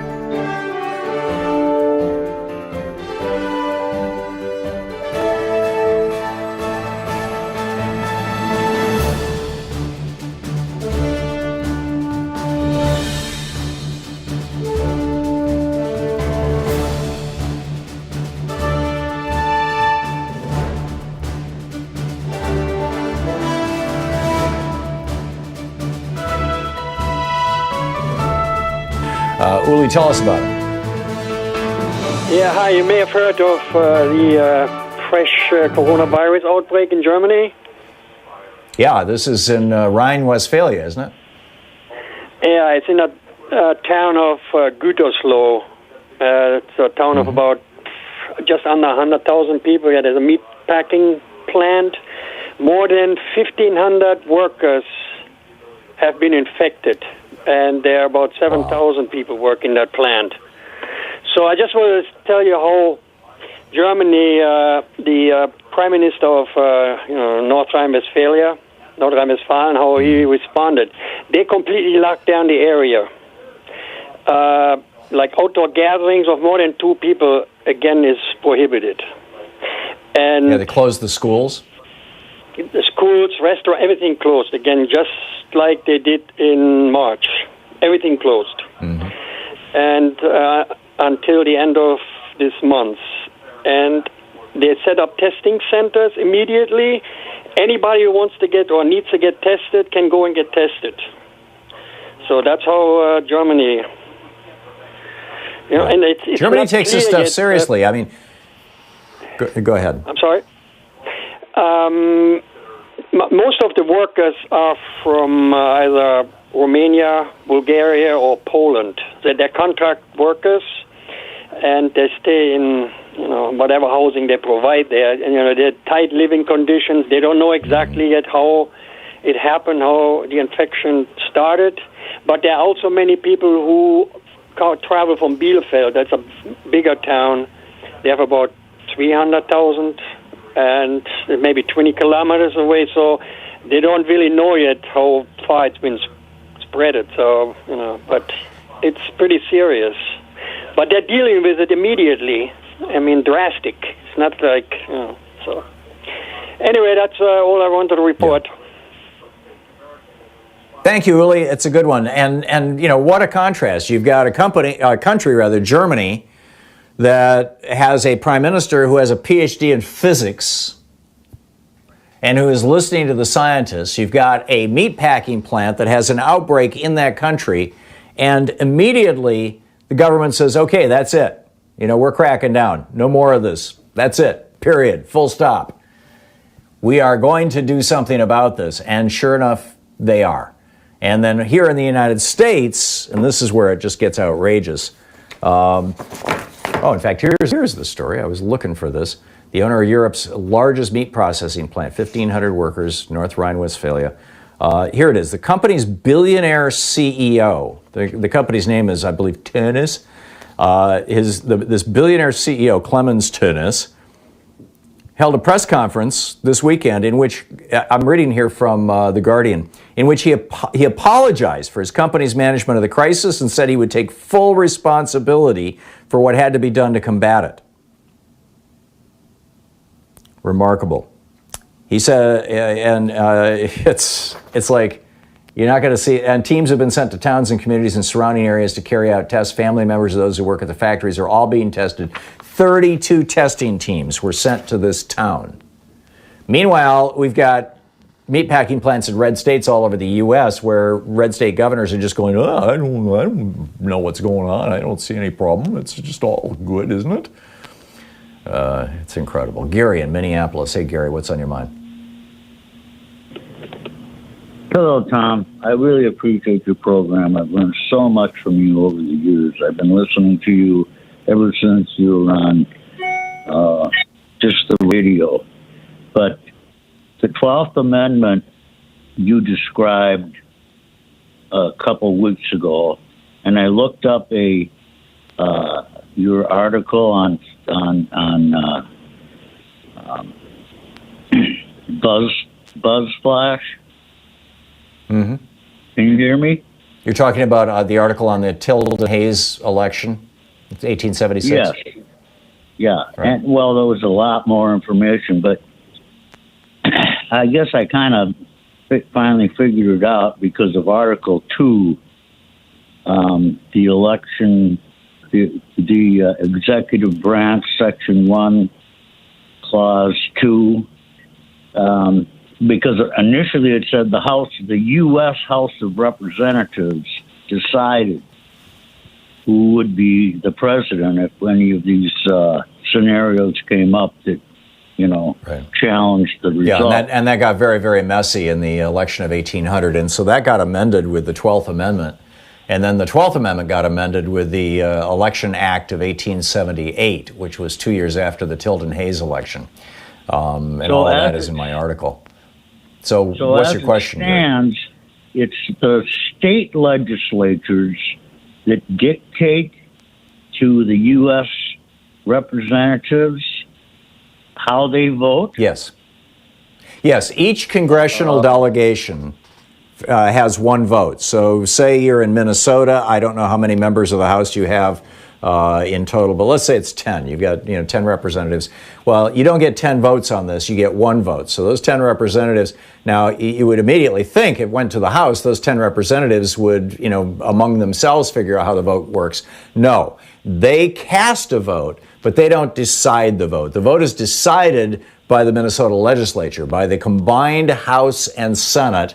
In some cases, it's called an assembly or a House of Burgesses or whatever, but basically the House and Senate of the state. And it's simple majority rule. The governor has no say in this. And so if you add up all the members of the House and all the members of the Senate in your particular state, and there are more Republicans than Democrats, and that's the case I've got to go through state by state and break this out, but I'm pretty sure that's the case in about 33 states, then the vote of your state will be presumably for the Republican if you've got Republican control of your state legislature. And that's how it will play out if, for example, just Texas and Florida were to say, we can't certify the vote because we've got so many mail-in ballots and we can't sort through them, and so we're not really sure. Immediately it gets thrown to the House of Representatives, and each state has one vote, and it's determined by their House. Is it all clear, Gary? Yes, I understand now, and if we have a messy election, we're dead meat.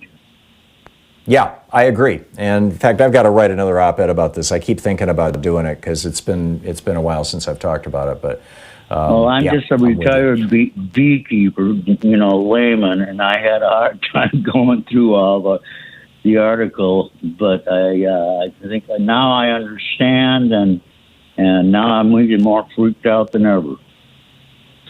Yeah. Well, and this is something that, I remember a couple of years ago, well, actually back during the 2016 election, there were Republicans, I was in Washington, D.C. at that time, and there were Republicans who were coming on my show, to debate me, and off the air, we would have these conversations about, what do you think is going to happen in the election? This is, again, the 2016 election. And they were then talking about the 12th Amendment, and I'm like, the 12th Amendment, I don't even know what the 12th Amendment says, but basically, I think it was in 1808 that the 12th Amendment was passed. It was, it was right after the end of Jefferson's term, and the whole point of it was to not have another, cluster mess, like they had in that election. And that's how Rutherford B. Hayes got elected. Yeah, you're right. You're right. Yep, he was appointed. Yeah. Thank you. Gary, thank you for the call. Great to hear from you. I appreciate it. Yep, good talking to you. We'll be back. It's 45 minutes past the hour. Back with more of your calls in just a moment. It's the Thom Hartmann Program, talk media for the sane among us, the place where smart people get their news. You're listening to Thom Hartmann. Visit thomhartmann.com for audio and video archives. By the way, if you want to track down that article that Gary was talking about, just plug into a search engine my name in quotes and 12th Amendment in quotes, and it should pop right up. We'll be right back.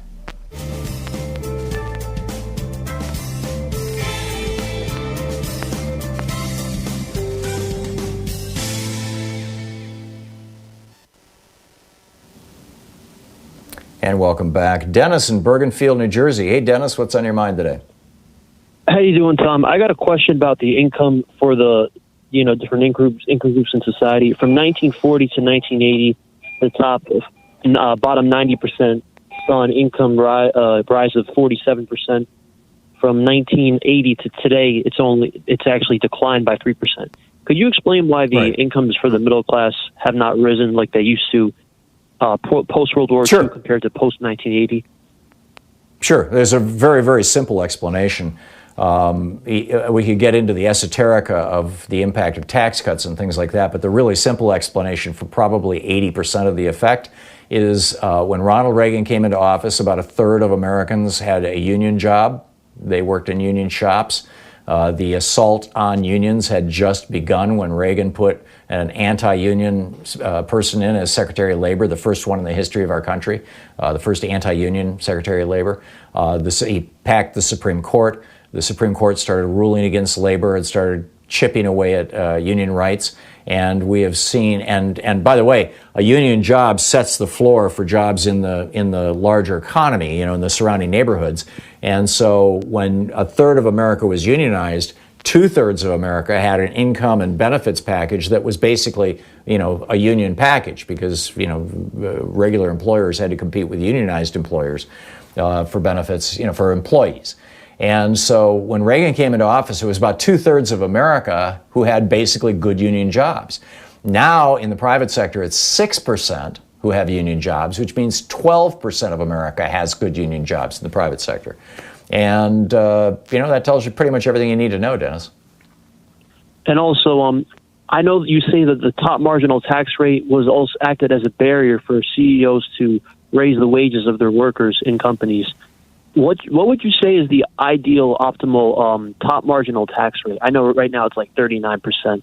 What is the ideal? Yeah, I think it's been reduced even from that, and in fact, a lot of CEOs are reconfiguring their companies so that they can take their salaries and run it through their, run it as earned. I forget the phrase, but it's down around 15%. My point is that top marginal income tax rate doesn't so much. It doesn't affect wages down in the bottom half of the scale. It causes CEOs to take less pay. Again, in 1980, when Reagan came into office, the average CEO pay was 30 times what the lowest paid employee in the company was. Today, depending on your industry, it's anywhere from 300 times to 10,000 times. And the reason why is because that cap got taken off. The tax rate when Reagan came into office was 74%, the top tax rate. Now, as you point out, it's 39% or in that neighborhood. The functional top tax rate is actually much, much lower than that as a result of all the loopholes that they've put into it. So I would say anything over 50%. If you look around the world, you look at country after country after country, countries like Israel and Denmark that have relatively egalitarian societies with less income inequality, less disparity in incomes. They have top income tax rates over 50%. And it works fine for them. They're not in a crisis. Their economies are not falling apart. Their companies are doing well. They're taking on the world. So I'd say Thank you, Tom. 50% does. You're welcome. Thanks a lot for the call. It's great to hear from you. We'll be right back. It's 10 minutes, coming up on 10 minutes before the hour here on the Thom Hartmann Program. Stick around. Occupying the media 3 hours a day, 5 days a week, right here.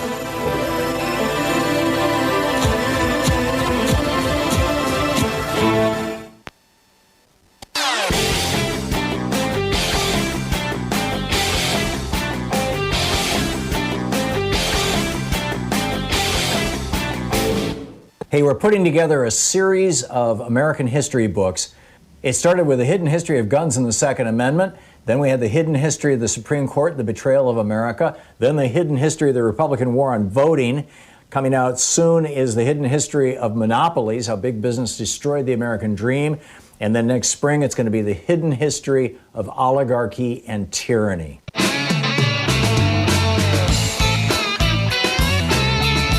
Welcome back. Thom Hartmann here with you. Bob in San Jose, California. Hey, Bob, what's up? Well, I was thinking about this 12th Amendment thing. Suppose Florida and Texas pull off this thing and say, we can't certify our election results, and the whole thing gets thrown into the House of Representatives, and let's say 30-plus states, around it, just 30 states say, we want Donald Trump. Right, all it takes is 26, actually, but yes. Well, yeah, but let's say 30 of them do it. So now Trump gets reelected. What do you think would happen to the general populace? I think they would be in the streets in seconds, and it would make the protesting that's happening now be like nothing. I mean, I think this would I agree. I agree, and I also think war. I think you may well be right, Bob, and I think that given Bill Barr and Donald Trump's propensity for state violence and love of state violence, apparently, that we would have a very, very, very ugly situation. And this, I think, frankly, Trump is pointing in this direction, trying to prompt the Boogaloo Boys and all these other people out there. I'm just very, very concerned about that. But Bob, thanks for the call and for pointing that out. This is a huge issue, and it's getting absolutely no coverage in the press. And it's not some wacky conspiracy theory. This is real stuff. Leslie in Central Square, New York. Hey, Leslie, what's on your mind today? Hey, Tom. How you doing? Good. What's up? Hey, I just got to talk about trying to save the country. And the only way you save it is get the free press back. We don't have a free press. We're getting almost 50% of the people brainwashed. There's only one way to get rid of that is the fairness doctrine and take that law out that Bill Clinton put in.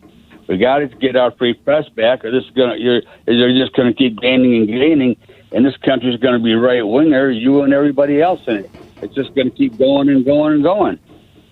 It's got to be stopped. I'm with you, Leslie. Get our free press back. The free press. Yeah, we need to bring back the ownership rules that were blown up in the 1996 Telecommunications Act. And I think that the fairness doctrine would be a good thing. It doesn't require that if your TV or radio station carries a conservative, you have to also carry a liberal. What the fairness doctrine required was basically news at the top of the hour that was actual news. And, because you had to pay for your use of the public airwaves by, quote, programming in the public interest. And I remember when the fairness doctrine got blown up. I was driving down the Autobahn in Germany and listening to American Forces Radio, and they talked about it. And And then, and I thought, oh, this is not going to be good. And then a few month or so later, I was out driving and I was listening to American Forces Radio, and they were talking about how CBS had just taken their news division and put it under their vice president of entertainment programming. And I thought, okay, that's it. We're toast. And sure enough, here we are. Thank you very much for the call, Leslie. Spot on. Russ in St. Petersburg, Florida. Hey, Russ, what's up? Hey, Tom. It's a pleasure talking to you. The reason why I called is I purchased your books, the Supreme Court, the voting, and the Second Amendment, and I just finished the Supreme Court one. And that thing is awe-inspiring. I mean, it's just eye-opening. The things that these criminals did, and they're still walking around and making policy, like Barr and Bush and Reagan and Nixon.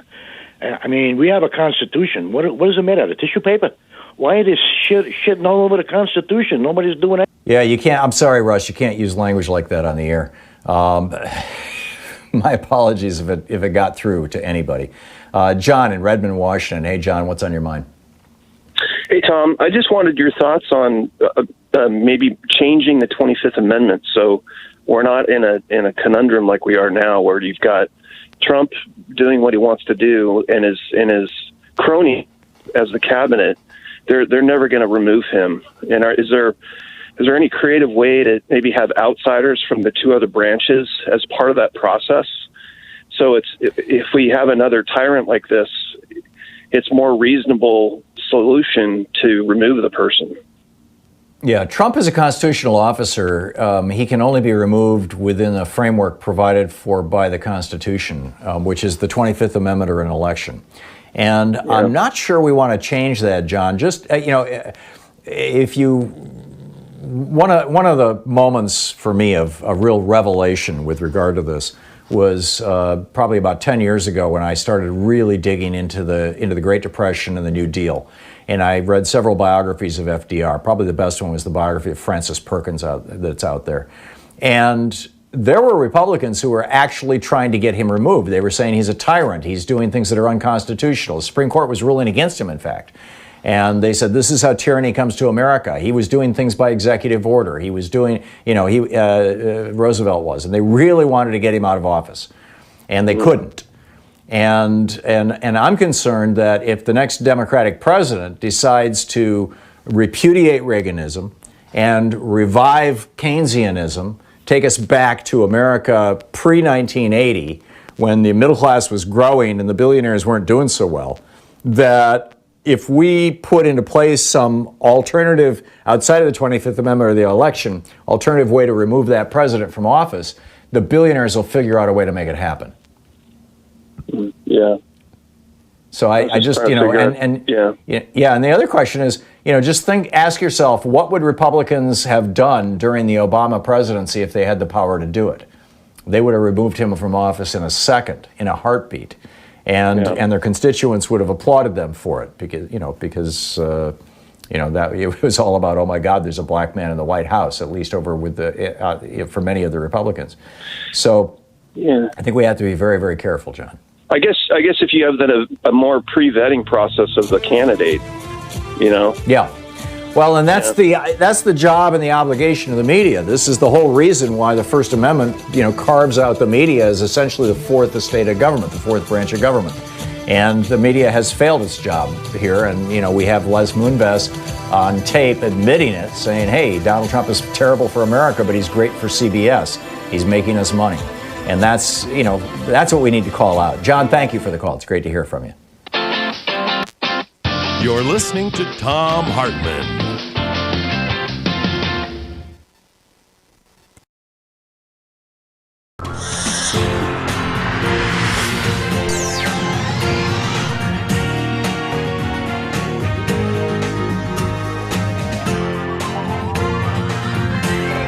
We say fight back!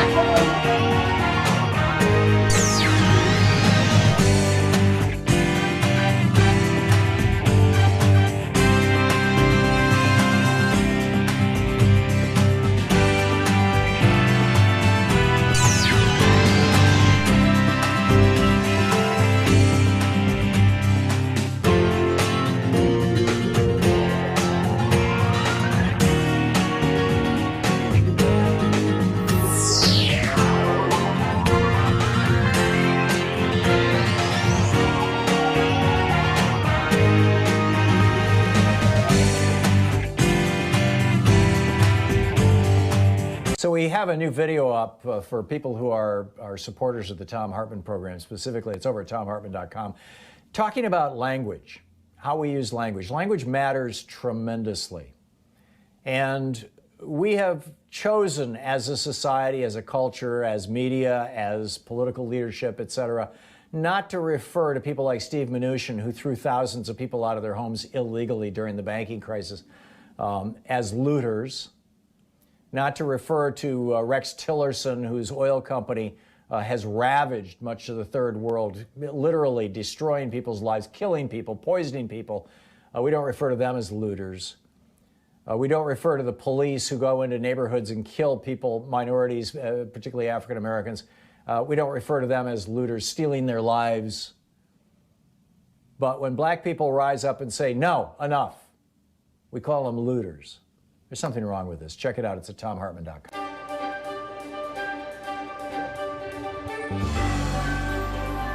Our book today in the Thom Hartmann Book Club is Health Justice Now, Single Payer and What Comes Next by Timothy Faust. And this is from the introduction. A secret scream rings through America. It rings down the sterile fluorescent hallways of our hospitals. It rings over our rural towns and our native reservations. It rings through our prisons, the bellies of our great cities. It rings in our farms and our fields, our streets and our sewers, our bodies and our blood. And we are cursed to never hear it clearly until at last we realize it has been our own mouth screaming and we are lost.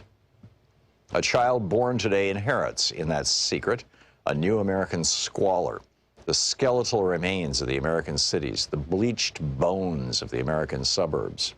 This secret is a birthright of continual exploitation, pumped for labor and drained of cash and then punished for the resulting suffering. Punished for being hungry, punished for being sick, punished for being pregnant, punished for being poor, punished for being black or brown, punished for being queer, for being unlucky, for being. At the base of that suffering is lodged a little truth, like a knot in the stomach. In America, sickness makes you poor, and poorness makes you sick. This is a book about that relationship and why it happens, and why it's unnecessary, and what we can do to fix it. The cosmic whirling of God's great slot machine has not determined that some people are fated to suffer while others flourish. We have the resources to take care of everyone, and yet we refuse to do so. Your medical debt and medical bills are unnecessary, but we have chosen to make them necessary. These are structural problems with structural causes, and many of them share roots in how we pay for health care. This is a book about health care and health finance. They are different. Health care is anything that helps you stay safe and healthy. It's a kind of freedom from and within your own body. Health finance is the method by which we as a country pay for that freedom and by which we decide who gets to have it and who doesn't. Health care is more than what happens to you in the hospital. Health care is whether your home makes you sick, or your food makes you sick, or your environment makes you sick, or whether you have enough money to afford the things that keep you healthy. In America, the structure of corporate health care has convinced us that some people deserve health care and some people don't. This is a book about that corporate health finance, about private insurance and private insurers. For half a century, they've convinced us that they're the only things that keep us or could ever keep us from the utter financial ruination of illness. They've sold us different inadequate insurance plans and persuaded us that this is a form of great liberty, while chipping away at our freedoms for profit and holding our bodies and our children's bodies hostage. This is a book about single-payer health care, a health finance model in which we pool our abundant collective resources to provide health care to all people. It is a common model across the world. As we will discuss in this book, we have the potential not just to enact a single-payer program in America, but to build the greatest healthcare program among any so-called developed democracy. Here is my profession of faith. I believe beyond any doubt that single payer is demonstrably sound and imminently feasible. I believe a properly ambitious and well-structured single-payer program will do more than any other American social program of this generation to soothe the burns, to resuscitate the spirit, to nourish the moral will of the American people. I believe it will loosen the loathsome manacles of American health finance, an exploitative institution that profits by plundering from us our own bodily autonomy, and that anchors a larger exploitation that holds those whom we love as captive leverage to guarantee our servitude to abusive employers or domestic partners, to those who seek to dominate us both in the office and in the hospital. I believe this nation owes its people, whose labor has created its rich banquet, the safety and agency of healthcare. I believe this healthcare is greater in scope than that which happens upon an operating table. I believe that housing, food, income, and more, the components of basic human dignity, are healthcare. And I believe our work is that of striving toward justice for all people. And I therefore believe, I have to believe, that single-payer healthcare is our moral imperative. Single-payer is our tool. Single-payer is our weapon. Single-payer is our first step. But single-payer on its own is not the goal. This book is about health justice. Healthcare is personal, so I want to start this book personally by introducing two friends of mine, Steve Way and Kyle Kolick. They're two guys about my age, I'm 30, who live in North New Jersey. They're sweet, gentle people, and probably the most charismatic pair of friends I've met in my entire life. They make me laugh until my face hurts, and we like watching pro wrestling together. They're also being utterly broken by our American healthcare system, and it's keeping them from living their lives. Steve has muscular dystrophy. The muscle and tissues that hold his body together are eating themselves. He's doing pretty good, all things considered. He beat his original life expectancy of 18, and now probably has a long life ahead of him. Steve needs a wheelchair to move and a ventilator to help him breathe. The book, Health Justice Now, Timothy Faust.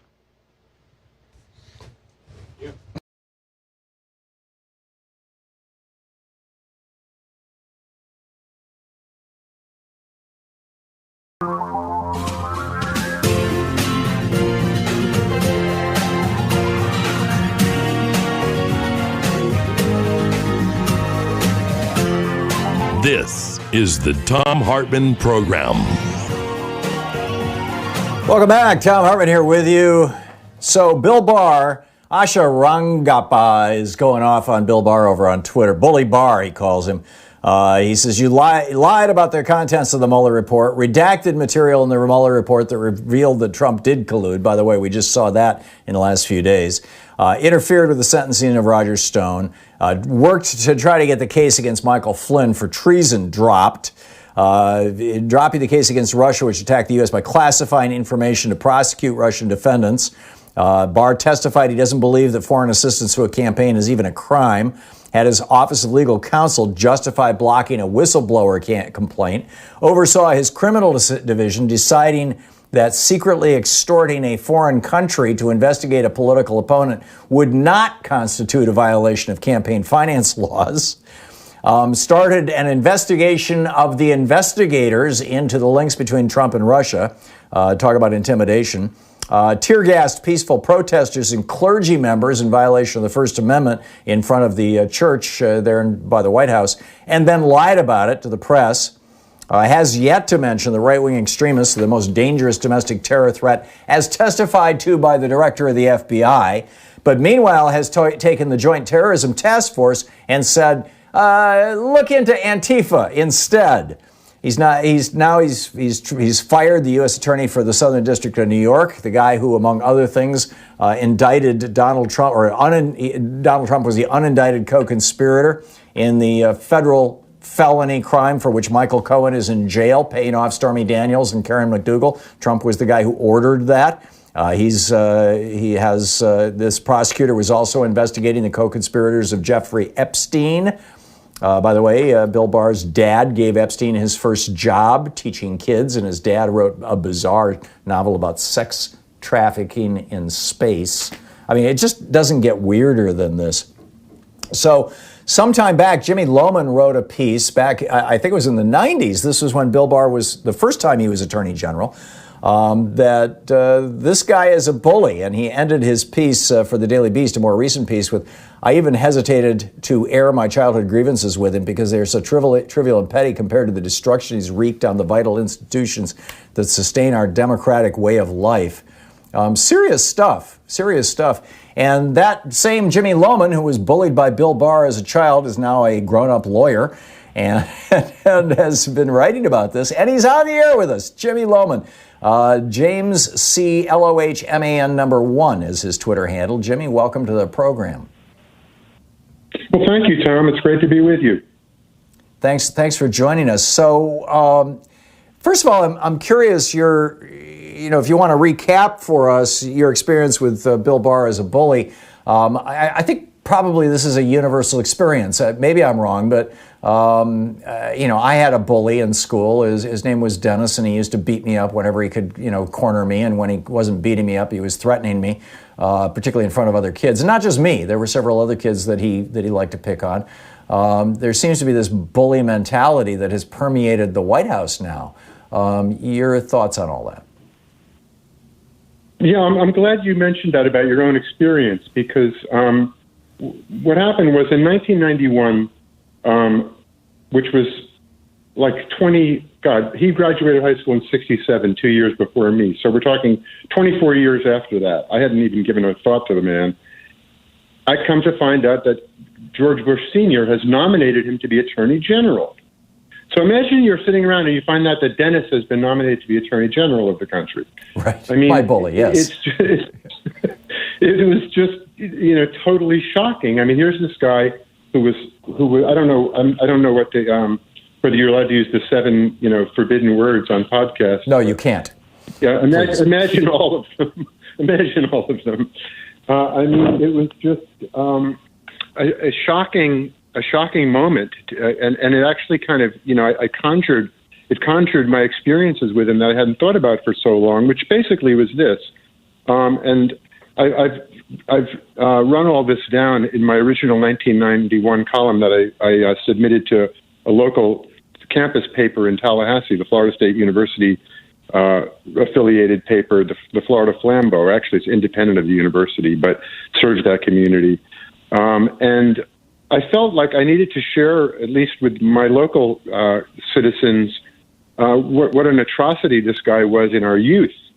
For one thing, there was no explanation for why he would have singled me out as a kid 2 years behind him, who he didn't even know, other than the fact that I wore pro-civil rights buttons. And so he and this other friend of his, used to threaten me and intimidate me, scowl at me, I had to be on the lookout for him in the hallway, basically, because, they'd bump into me when they went past. And basically, they just kind of were menacing. And I did my best to stay out of their way. Then it turns out that I went to college 2 years behind Barr also. I went to the same college, to Columbia University in New York City. And when I got to campus, I come to find out that he's already earned a reputation on the Columbia campus for lining up with the New York City riot police to attack anti-war protesters. Remember, we're talking 1969 now, the height of the Vietnam War. My second semester of college was Kent State. So it was a very volatile time on campuses. And Barr was notorious for teaming up with the riot police to attack protesters. And in fact, he has bragged about this in recent interviews, both in an interview, let's see, which one, and with Politico. And I also was reading another story where he was bragging about the fact that they sent, quote, more than a dozen protesters to the hospital. And he actually, it was a New York Times Magazine story that came out a couple of weeks ago, a very, very in-depth article about Barr, where he tells the Times writer that, with a smirk, that he that they were beating up protesters, and they sent more than a dozen to the hospital. Wow! So he doesn't even deny being a violent person. We have about 2 minutes here, Jimmy, until we're going to hit the break here. As an attorney, as somebody who knows Bill Barr, and as somebody who's a fairly astute observer of the political scene, what are your thoughts on bullying as politics? It seems to me like everybody in the White House who has survived, Mike Pompeo, Bill Barr, Mick Mulvaney. These guys are bullies. They were bullies as kids in all probability. We know now that Donald Trump was a bully as a child. Do we now have an administration full of bullies? It appears that way, although they certainly all cower to Trump. I mean, they don't act like. But isn't that characteristic of bullies? It's the kiss up, kick down syndrome. Yeah, exactly. I mean, it's a pecking order. I mean, they're bullies in the way they do things. They bully agencies. They bully underlings. They just think the world is theirs to push around. Yeah, I think that this is part of the crisis that we're experiencing as a nation. And when Trump was talking about what he could do to women, I think that was a dimension of his own bullying. Mm-hmm. I don't recall any administration that was like that. I mean, maybe the Nixon administration was, and I just didn't get it. But it seems like other administrations have had more respect for the rule of law and appropriate political conduct. Or am I wrong?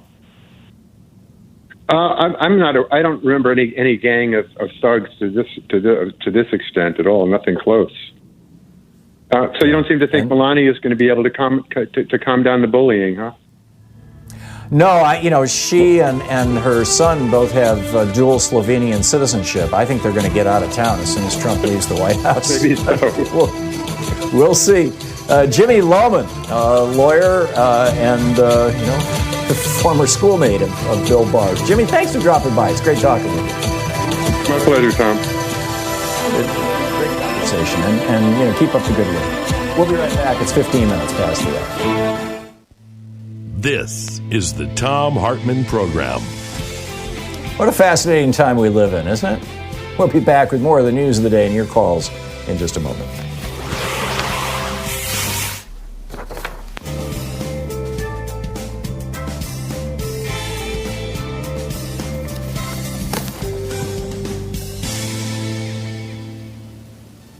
And welcome back. Jeff in Portland, Oregon. Hey, Jeff, what's on your mind today? Hey, good morning, Tom. Thanks for taking my call. A pretty eventful show for a Tuesday. Yeah. And speaking of that, it's Election Day in New York and Kentucky, and I want to get to that. But on the subject of bullying, I have a really good movie recommendation for you. It's a documentary that just premiered this weekend on HBO called Bully, Coward, Victim about Roy Cohn. And, really? besides Trump's KKK-loving father, Roy Cohn taught Trump everything he knows. And Cohn, of course, started his career as a right-hand man to Joe McCarthy, who used fear and bullying to rule over the Red Scare era, demonizing communists until finally people said enough is enough. And, Tom, the parallel to McCarthy has been Trump's rise with white nationalist rhetoric and the demonization of immigrants, and hopefully finally people are starting to say enough is enough. So yeah, it's a really good film to see, get into the psychology that drives Trump. But getting back to Election Day in New York and Kentucky, Alan Minsky has a really good piece at Common Dreams titled "If You Want Joe Biden to govern more like FDR than Jamie Dimon, vote for Bernie Sanders." And I would add to that, Tom, by urging people in those two states today to also vote for the progressives like Charles Booker, Jamal Bowman, and Mondaire Jones. Not only is Booker a true progressive, unlike his opponent, Amy McGrath, but he's polling better against Mitch McTurtle in November. Tom, do you think Booker not only is better politically, but also gives us the best chance in November? I don't know, Jeff. I'm not a Kentuckian, and it's hard to handicap races in states where you don't live and you don't read the local media every day. I read the Oregonian, or at least the app every night. But I think it is going to be an interesting measure of the power of progressive ideas versus institutional DLC or DNC rather. Support and cash, and I'm wondering if Kentucky's efforts to limit the ability of people to vote, particularly in Louisville, is in any way related to this race, or if it's just coincidental to it. Because Because it seems more than coincidental. Yeah, it really does. I mean, I do think that McConnell would probably rather run against McGrath, and because Booker is tapping into the Black Lives Matter and the movement in the streets for racial justice, and so I think that probably scares McConnell a lot more than kind of a centrist McGrath would. So, and like it's hard to say because you don't. I mean, Kentucky's got a fairly substantial conservative white population, and to what extent racial politics play into this, I have no idea. Amy McGrath is white, Booker's black. If at all. I mean, in some races, all these issues just, kind of transcend race. It's going to be interesting to watch, Jeff. I don't know. But thanks for the call. You're asking the right questions. And, we'll probably have the answers either tonight or in the next couple of days as the mail-in ballots come in. Fascinating times we live in, to say the very least. It's coming up on 20 minutes past, though. I'll be right back.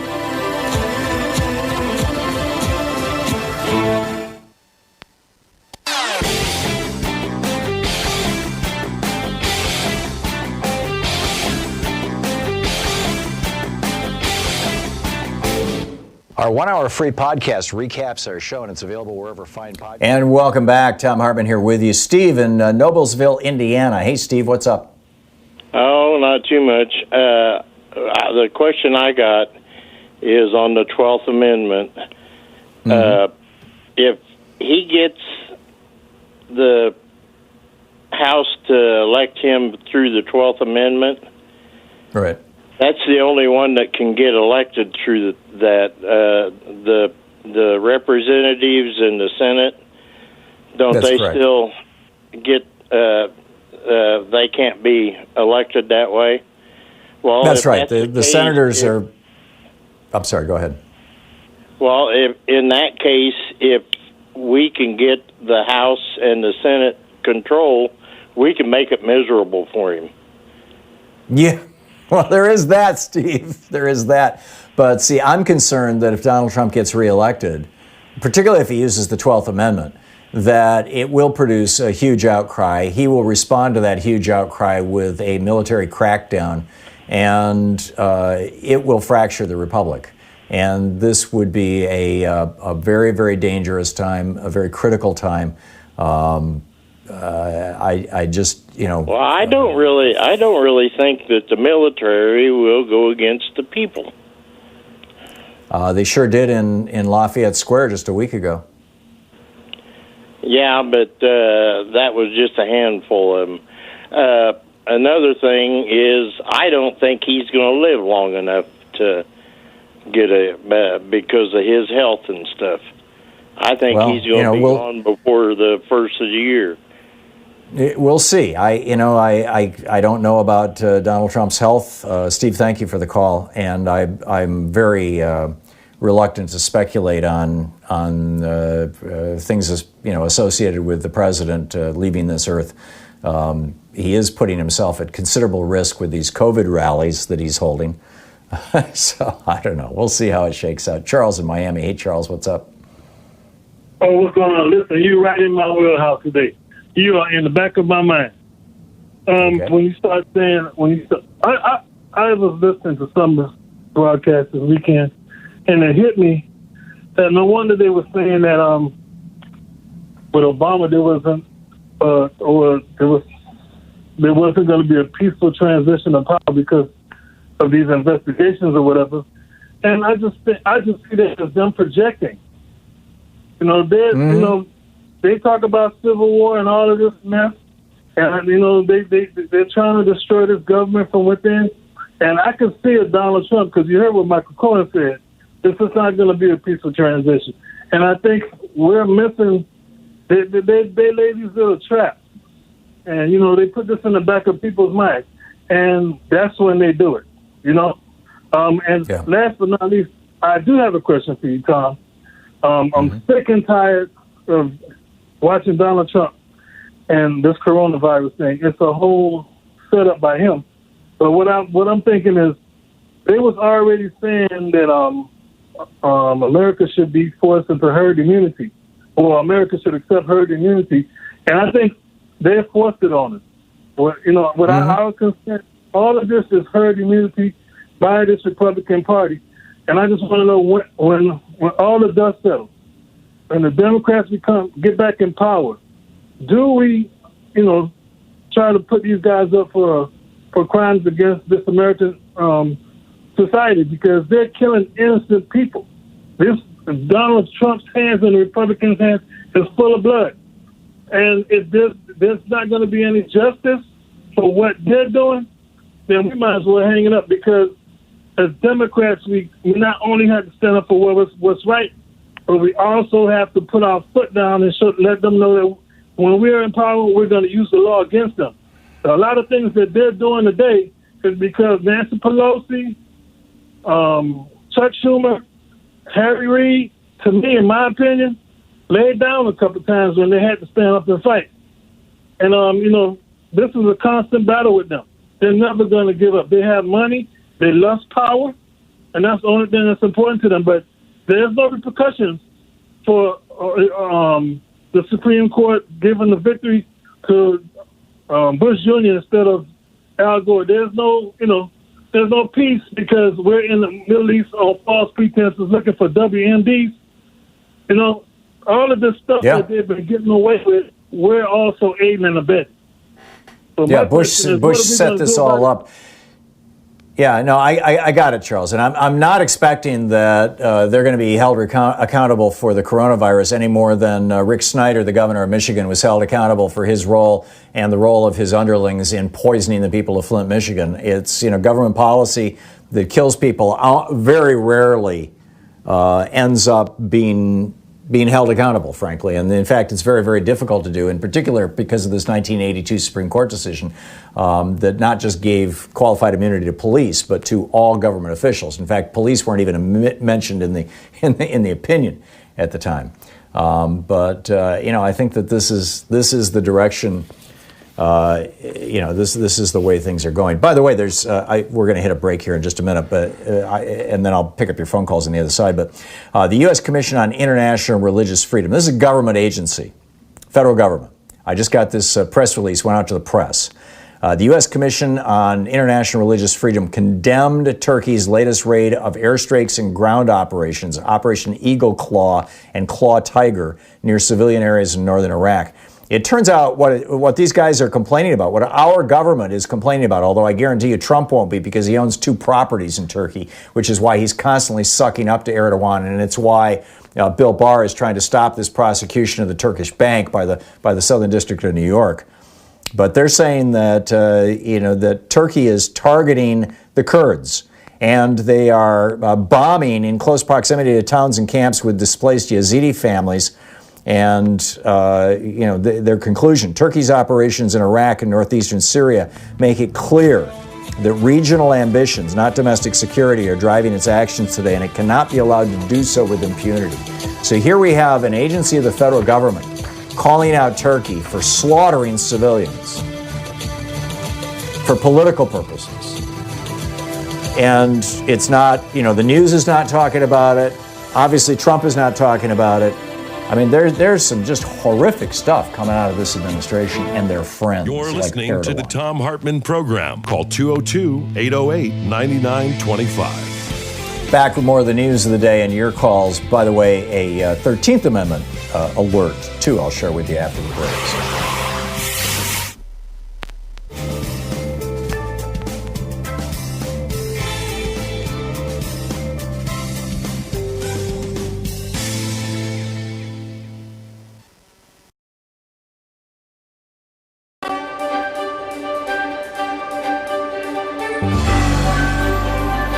Our book today in the Thom Hartmann Book Club is Medical Apartheid, the dark history of medical experimentation on black Americans from colonial times to the present, by Harriet A. Washington.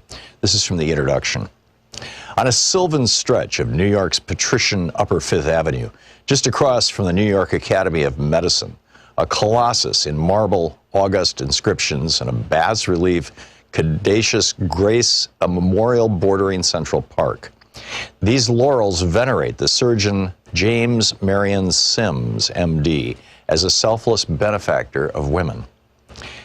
Nor is this the only statuary erected in honor of Dr. Sims. Marble monuments to his skill, benevolence, and humanity guard his native South Carolina State House, its medical school, the Alabama Capitol grounds, and a French hospital. In the mid-19th century, Dr. Sims dedicated his career to the care and cure of women's disorders and opened the nation's first hospital for women in New York City. He attended French royalty.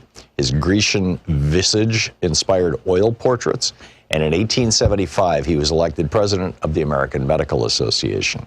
Hospitals still bear his name, including a West African hospital that utilizes the eponymous gynecological instruments that he at first invented for surgeries upon black female slaves in the 1840s. But this benevolent image vies with the detached Marion Sims portrayed in Robert Thom's J. Marion Sims, Gynecological Surgeon, an oil representation of an experimental surgery upon his powerless slave, Betsy. Sims stands aloof, arms folded, one hand holding a metroscope, the forerunner of the speculum, as he regards the kneeling woman in a coolly evaluative medical gaze. His tie and mourning coat contrast with her simple servant's dress, head rag, and bare feet. The painting, commissioned and distributed by the Park Davis Pharmaceutical House more than a century after the surgeries, as one of its History and Medicine in Pictures series, takes telling liberties with the historical facts. Thom portrays Betsy as a fully clothed, calm slave woman who kneels complacently on a small table, hand modestly raised to her breast before a trio of white male physicians. Two other slave women peer around a sheet, apparently hung for modesty's sake, in a childlike display of curiosity. This innocuous tableau could hardly differ more from the gruesome reality in which each surgical scene was a violent struggle between the slaves and physicians, and each woman's body was a bloodied battleground. Each naked, unanesthetized slave woman had to be forcibly restrained by the other physicians through her shrieks of agony as Sims determinedly sliced, then sutured her genitalia. The other doctors who could fled when they could bear the horrific screams no longer. It then fell to the women to restrain one another. I wanted to reproduce Thom's painting on the cover of this book, or at least in the text, but when I asked permission of its copyright holder, Pfizer Incorporated, the company insisted on reviewing the entire manuscript of this book before making a decision. As an independent scholar, I could not acquiesce to this, and I used another cover image. When I renewed my request to use the image within the text, Pfizer agreed to base its decision upon reading this chapter and an outline of the book. The Pfizer executives apparently were uncomfortable with what they read because they refused to grant permission to reproduce this telling image or even respond to my query after I supplied the requested chapter and outline. This act of censorship exemplifies the barriers some choose to erect in order to veil the history of unconscionable medical research with blacks. Betsy's voice has been silenced by history, but as one reads Sims' biographers and his own memoirs, a haughty, self-absorbed researcher emerges, a man who bought black women slaves and addicted them to morphine in order to perform dozens of exquisitely painful, distressingly intimate vaginal surgeries. Not until he had experimented with his surgeries on Betsy and her fellow slaves for years did Sims essay to cure white women. Was Sims a savior or a sadist? It depends, I suppose, on the color of the women you ask. Marion Sims epitomizes the two faces, one benign, one malevolent, of American medical research. Quote, "Of all the forms of inequality, injustice in health is the most shocking and the most inhumane." In 1965, Martin Luther King Jr. spoke those words in Montgomery, Alabama, at the end of the Selma to Montgomery march that had been attended by the black and white physicians of the Medical Committee for Human Rights. King had invited the doctors not only to give medical help to injured marchers, but also to witness the abuse suffered at the hands of segregationists. With these almost unnoticed words, King ushered in a new era in civil rights because, as Delegate to Congress Donna Christensen, MD, chair of the Congressional Black Caucus Health Brain Trust, has declared, health disparities are the civil rights issue of the 21st century. Thus, Dr. King's alarm over racial health injustice was prescient, and were he alive today, his concerns would be redoubled. Mounting evidence of the racial health divide confronts us everywhere we look, from doubled black infant death rates to African American life expectancies that fall years behind whites. Infant mortality of African Americans is twice that of whites. The book, Medical Apartheid by Harriet A. Washington.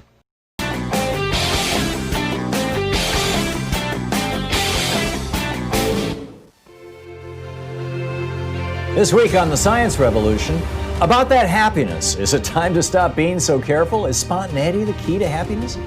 Professor Janice Brainy is here on plastic rain pouring down in our national parks and everywhere.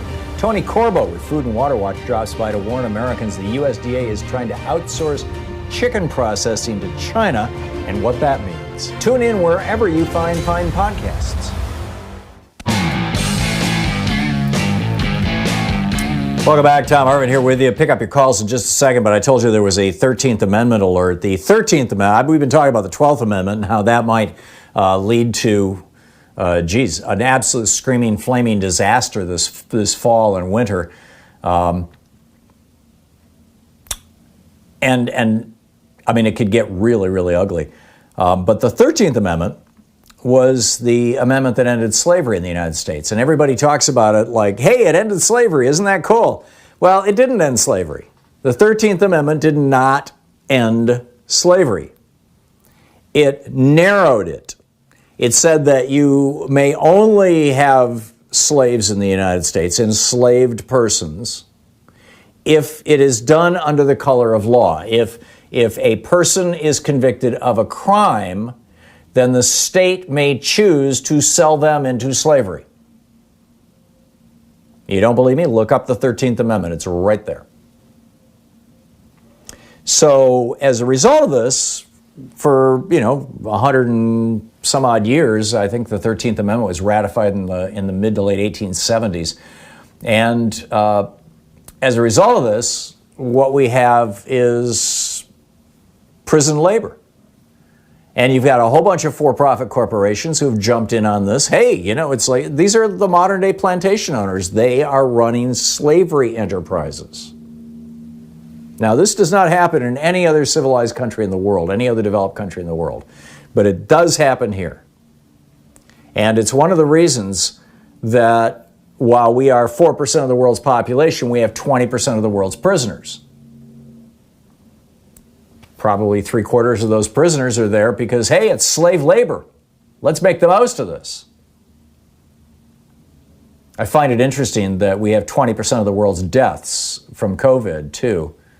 I was looking at those numbers yesterday, and somebody was like, yeah, we're 4% of the world's population, 4.5% of the world's population. We have 20% of the world's COVID deaths. And I thought, well, that's interesting. We also have 20% of the world's prisoners. And here we are. But anyhow, the University of Florida, day before yesterday, announced that they will no longer use slave labor in 2020. The University of Florida has relied on prison and jail inmates to provide farm labor. This is from a press release, actually. It's a statement by President Ken Fuchs of the University of Florida. The title of his statement was "Another Step Toward Positive Change Against Racism." He's noting that most of the people who are imprisoned and then sent out for slave labor are people of color, African Americans and Hispanics principally. He said there are agricultural operations where the University of Florida has relied on prison and jail inmates to provide farm labor. The symbolism of inmate labor is incompatible with our university and its principles, and therefore this practice will end. Now, in Florida, it's literally slave labor. I mean, the people doing the work don't get anything. In California, they might get a little bit, $1 an hour, 50 cents an hour. In many states, it's basically, just pennies on the dollar. So it's slave labor, but they have this little thin veneer, this kind of stain, this very thin layer over the top, saying, oh, no, this is capitalism, we're paying them. Right. One of the companies in this space, one of the corporations in this space, in one of their promotions for, buy our stock, described the detained immigrants. This is one of the companies that has built, because they are detained under color of law as well, so they are subject to slavery or enslavement in the United States.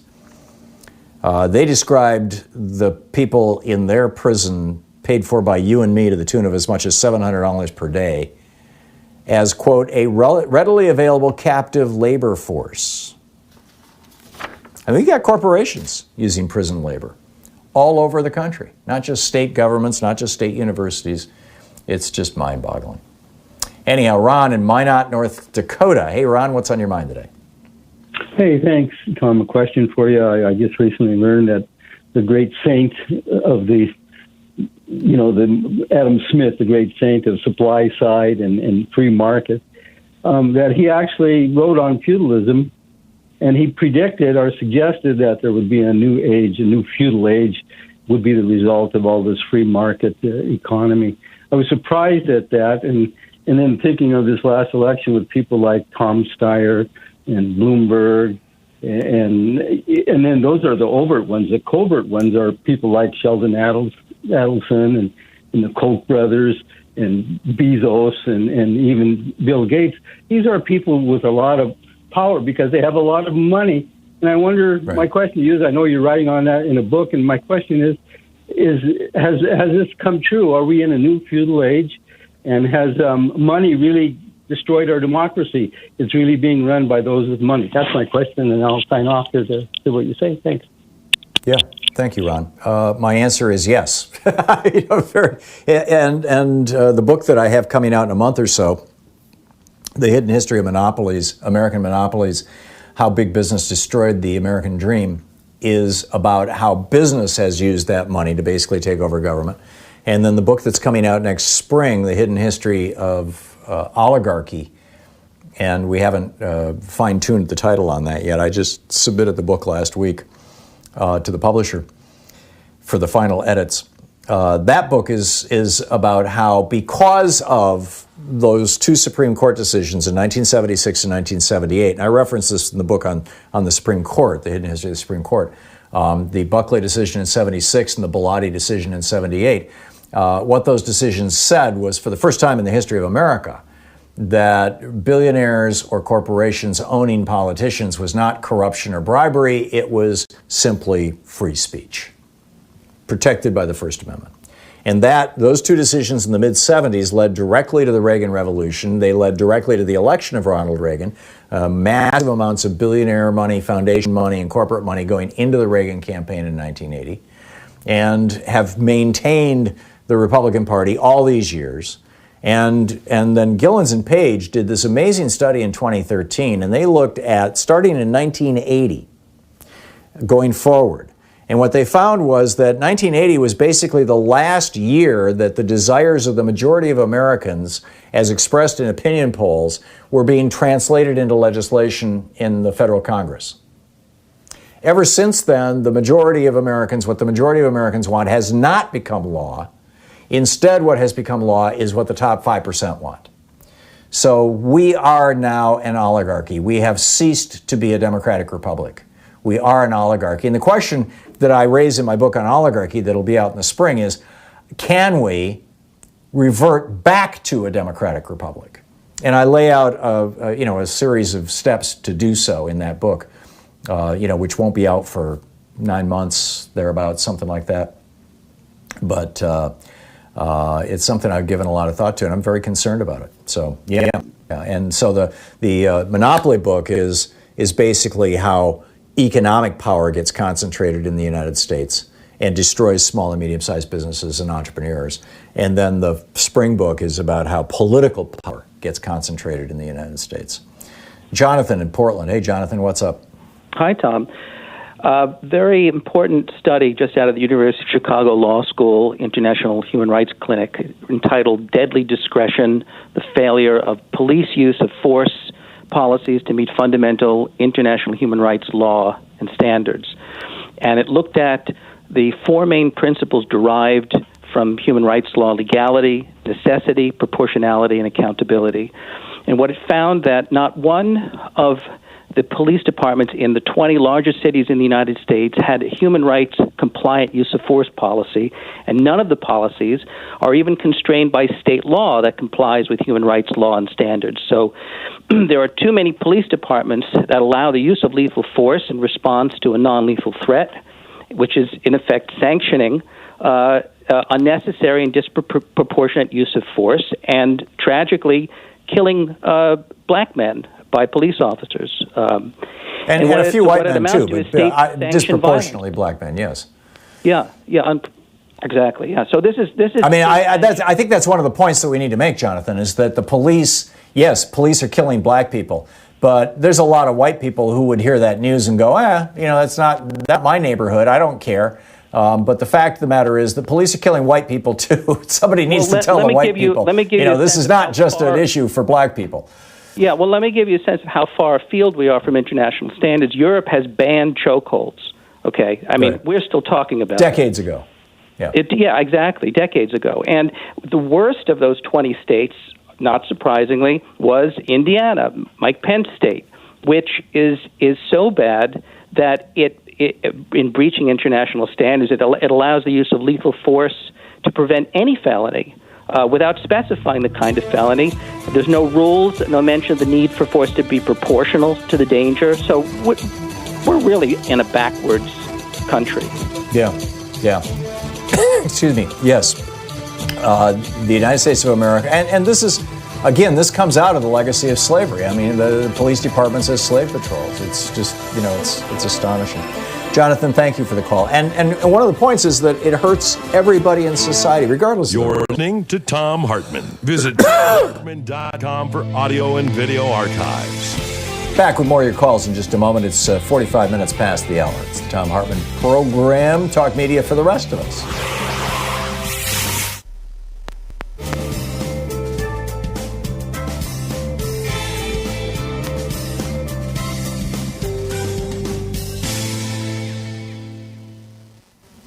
And welcome back. Steve in Simi Valley, California. Hey, Steve, what's up? Hi, Tom. First of all, I'm a big fan of Joe Biden, have been ever since 1972 when he ran as a 29-year-old skinny kid.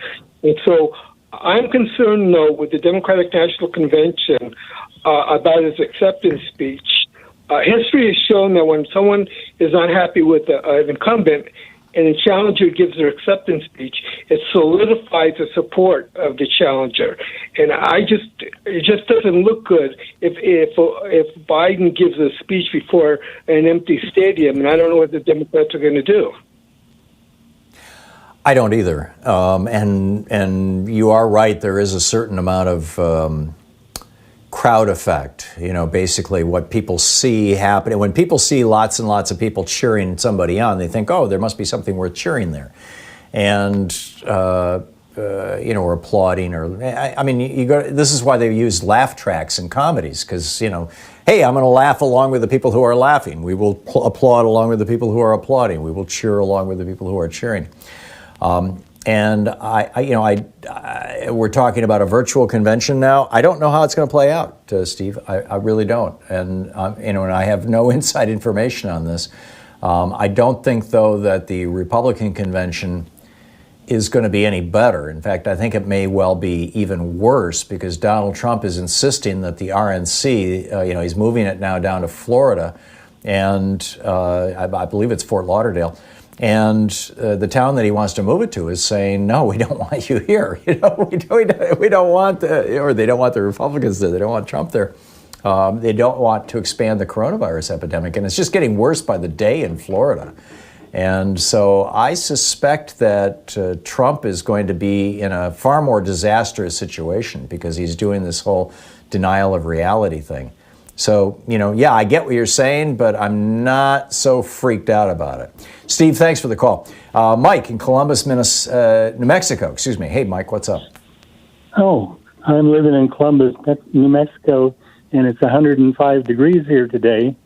And Whoa. The idea that the coronavirus might be killed by the heat could be true, but what is happening is when it gets this hot, people are going inside their houses and gathering in their houses in closed spaces with air conditioning, especially evaporative coolers or swamp coolers, which gives high humidity and coolness. The ideal circumstances for coronavirus. And so we might actually get a spike in the coronavirus because of the heat rather than a decrease.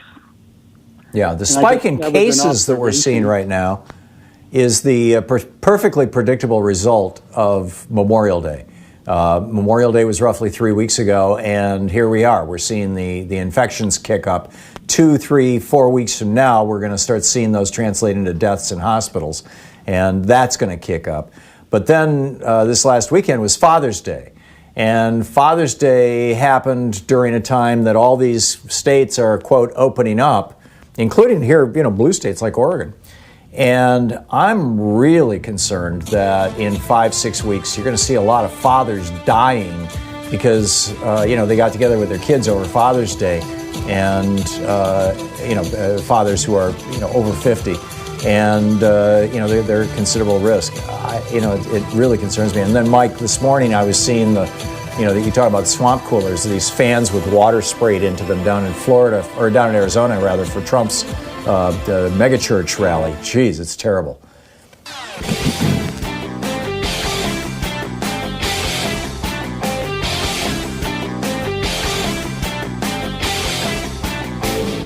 Hey, we're putting together a series of American history books. It started with a hidden history of guns and the Second Amendment. Then we had the hidden history of the Supreme Court, the betrayal of America. Then the hidden history of the Republican war on voting. Coming out soon is the hidden history of monopolies, how big business destroyed the American dream.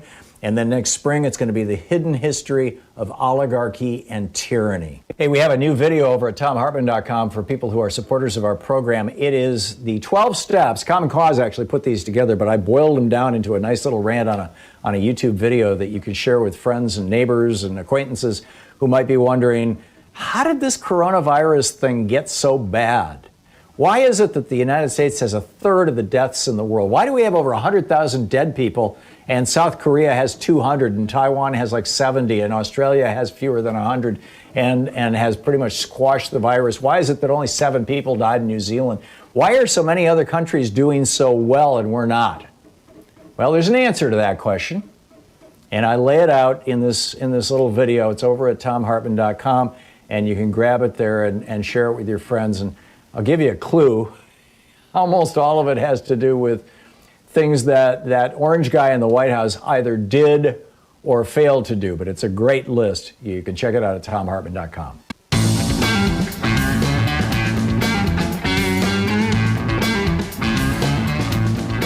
Well, welcome back.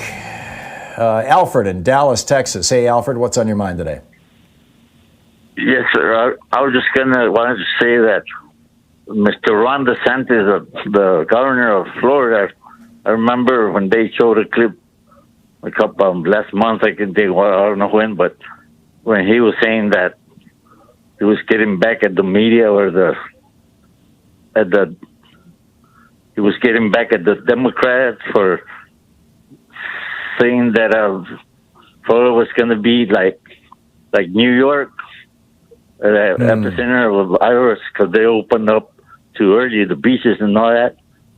So he was making fun, like saying, you guys predicted that in 2 weeks Florida was going to be the epicenter, and he was like making fun of.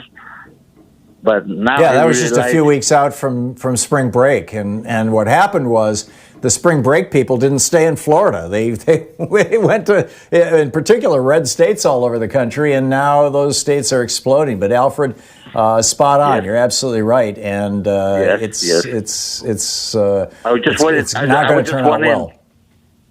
I was just wondering, there's no way that you could show that clip when he was talking about it, when the governor of Florida was talking about it, I have to confess, Alfred, I didn't see that clip in the first instance, but I'll keep an eye out for it. I believe you, but I didn't see it with my own eyes. But it makes sense. I mean, that's how DeSantis talks. Dr. Helen in Chicago. Hey, Doc, what's up? Hi, Tom. How are you? Thank you for taking my call. I'm I'm a small black female pharmaceutical wholesale distributor, the only one here in the county of Cook. And I'm speaking out against the county of Cook when it comes to their pharmaceutical contract. And the reason being, for the last 20 years, they have allowed this one pharmaceutical Fortune 500 company, their revenue is about $160-some billion a year, award the contract to them. And instead of picking a pharmaceutical company such as mine, they have allowed them to pick none. Those businesses are such as snow removal, pest control, janitorial. So what I've decided to do is start a petition on change.org, and I'm speaking out and asking your listeners to join me on this movement, because the county has a small business program, and they're supposed to adhere in the scope of the contract when it comes to doing business with small businesses. That's great. What's if somebody wants to go over to change.com and find your petition, how do they do it? It's change.org. Change.org. Thank you. Yeah. And they can look for, why not, a black pharmaceutical wholesale business. That's the question. Okay, great. And Dr. Helen, have you reached out to your member of the Chicago City Council or the Cook County Commission? Yeah, I do have one representative. I do have one representative. His name is William Davis, who has been advocating on my behalf, I should say. He has spoke out. And the question is, where we do have concern, you have these small business programs for small businesses, and you certify them in the scope of the area of the contract, and you don't honor. So how do you do that and allow them to pick non-pharmaceutical companies? And I forgot to mention, gave them a waiver. So they supposed to have done 17% of goal on their contract. They only met about 2-point-something%, and the remaining went to the prime vendor, AmerisourceBergen, instead of picking the small business, being me, in the pharmaceutical business. So they're doing the bidding of the prime and doing what we all call fascism, so it's just totally wrong. And I'm just pretty much fed up. Every time this contract comes out, you still do the bidding of the prime vendor and allow them to use non-pharmaceutical business. Right. There's no way I can go to a snow remover contract and participate as a pharmaceutical distributor, right? Or right. So why should a snow service. removal company be selling pharmaceuticals to the county? I get it. So Dr. Helen, good luck. Go to change.org. Okay, change.org and look for that petition. Dr. Helen, I wish you the very best, and give us a call in a couple of weeks and let us know how it's working out. Thank you so much. We'll be right, no, we won't be right back. It's the end of the show. Thanks so much for being with us today. Automatic pilot here. Thanks so much for being with us today. It's been a fascinating day. The election returns will be coming in tonight. If you're in Kentucky, New York, any of the other states that are holding elections, get out there and vote. Be very, very careful, but vote. And tag You're It, and we'll see you tomorrow. Have a great afternoon. Be good to yourself and the people around you, please. You've been listening to Thom Hartmann. For audio and video archives, visit thomhartmann.com.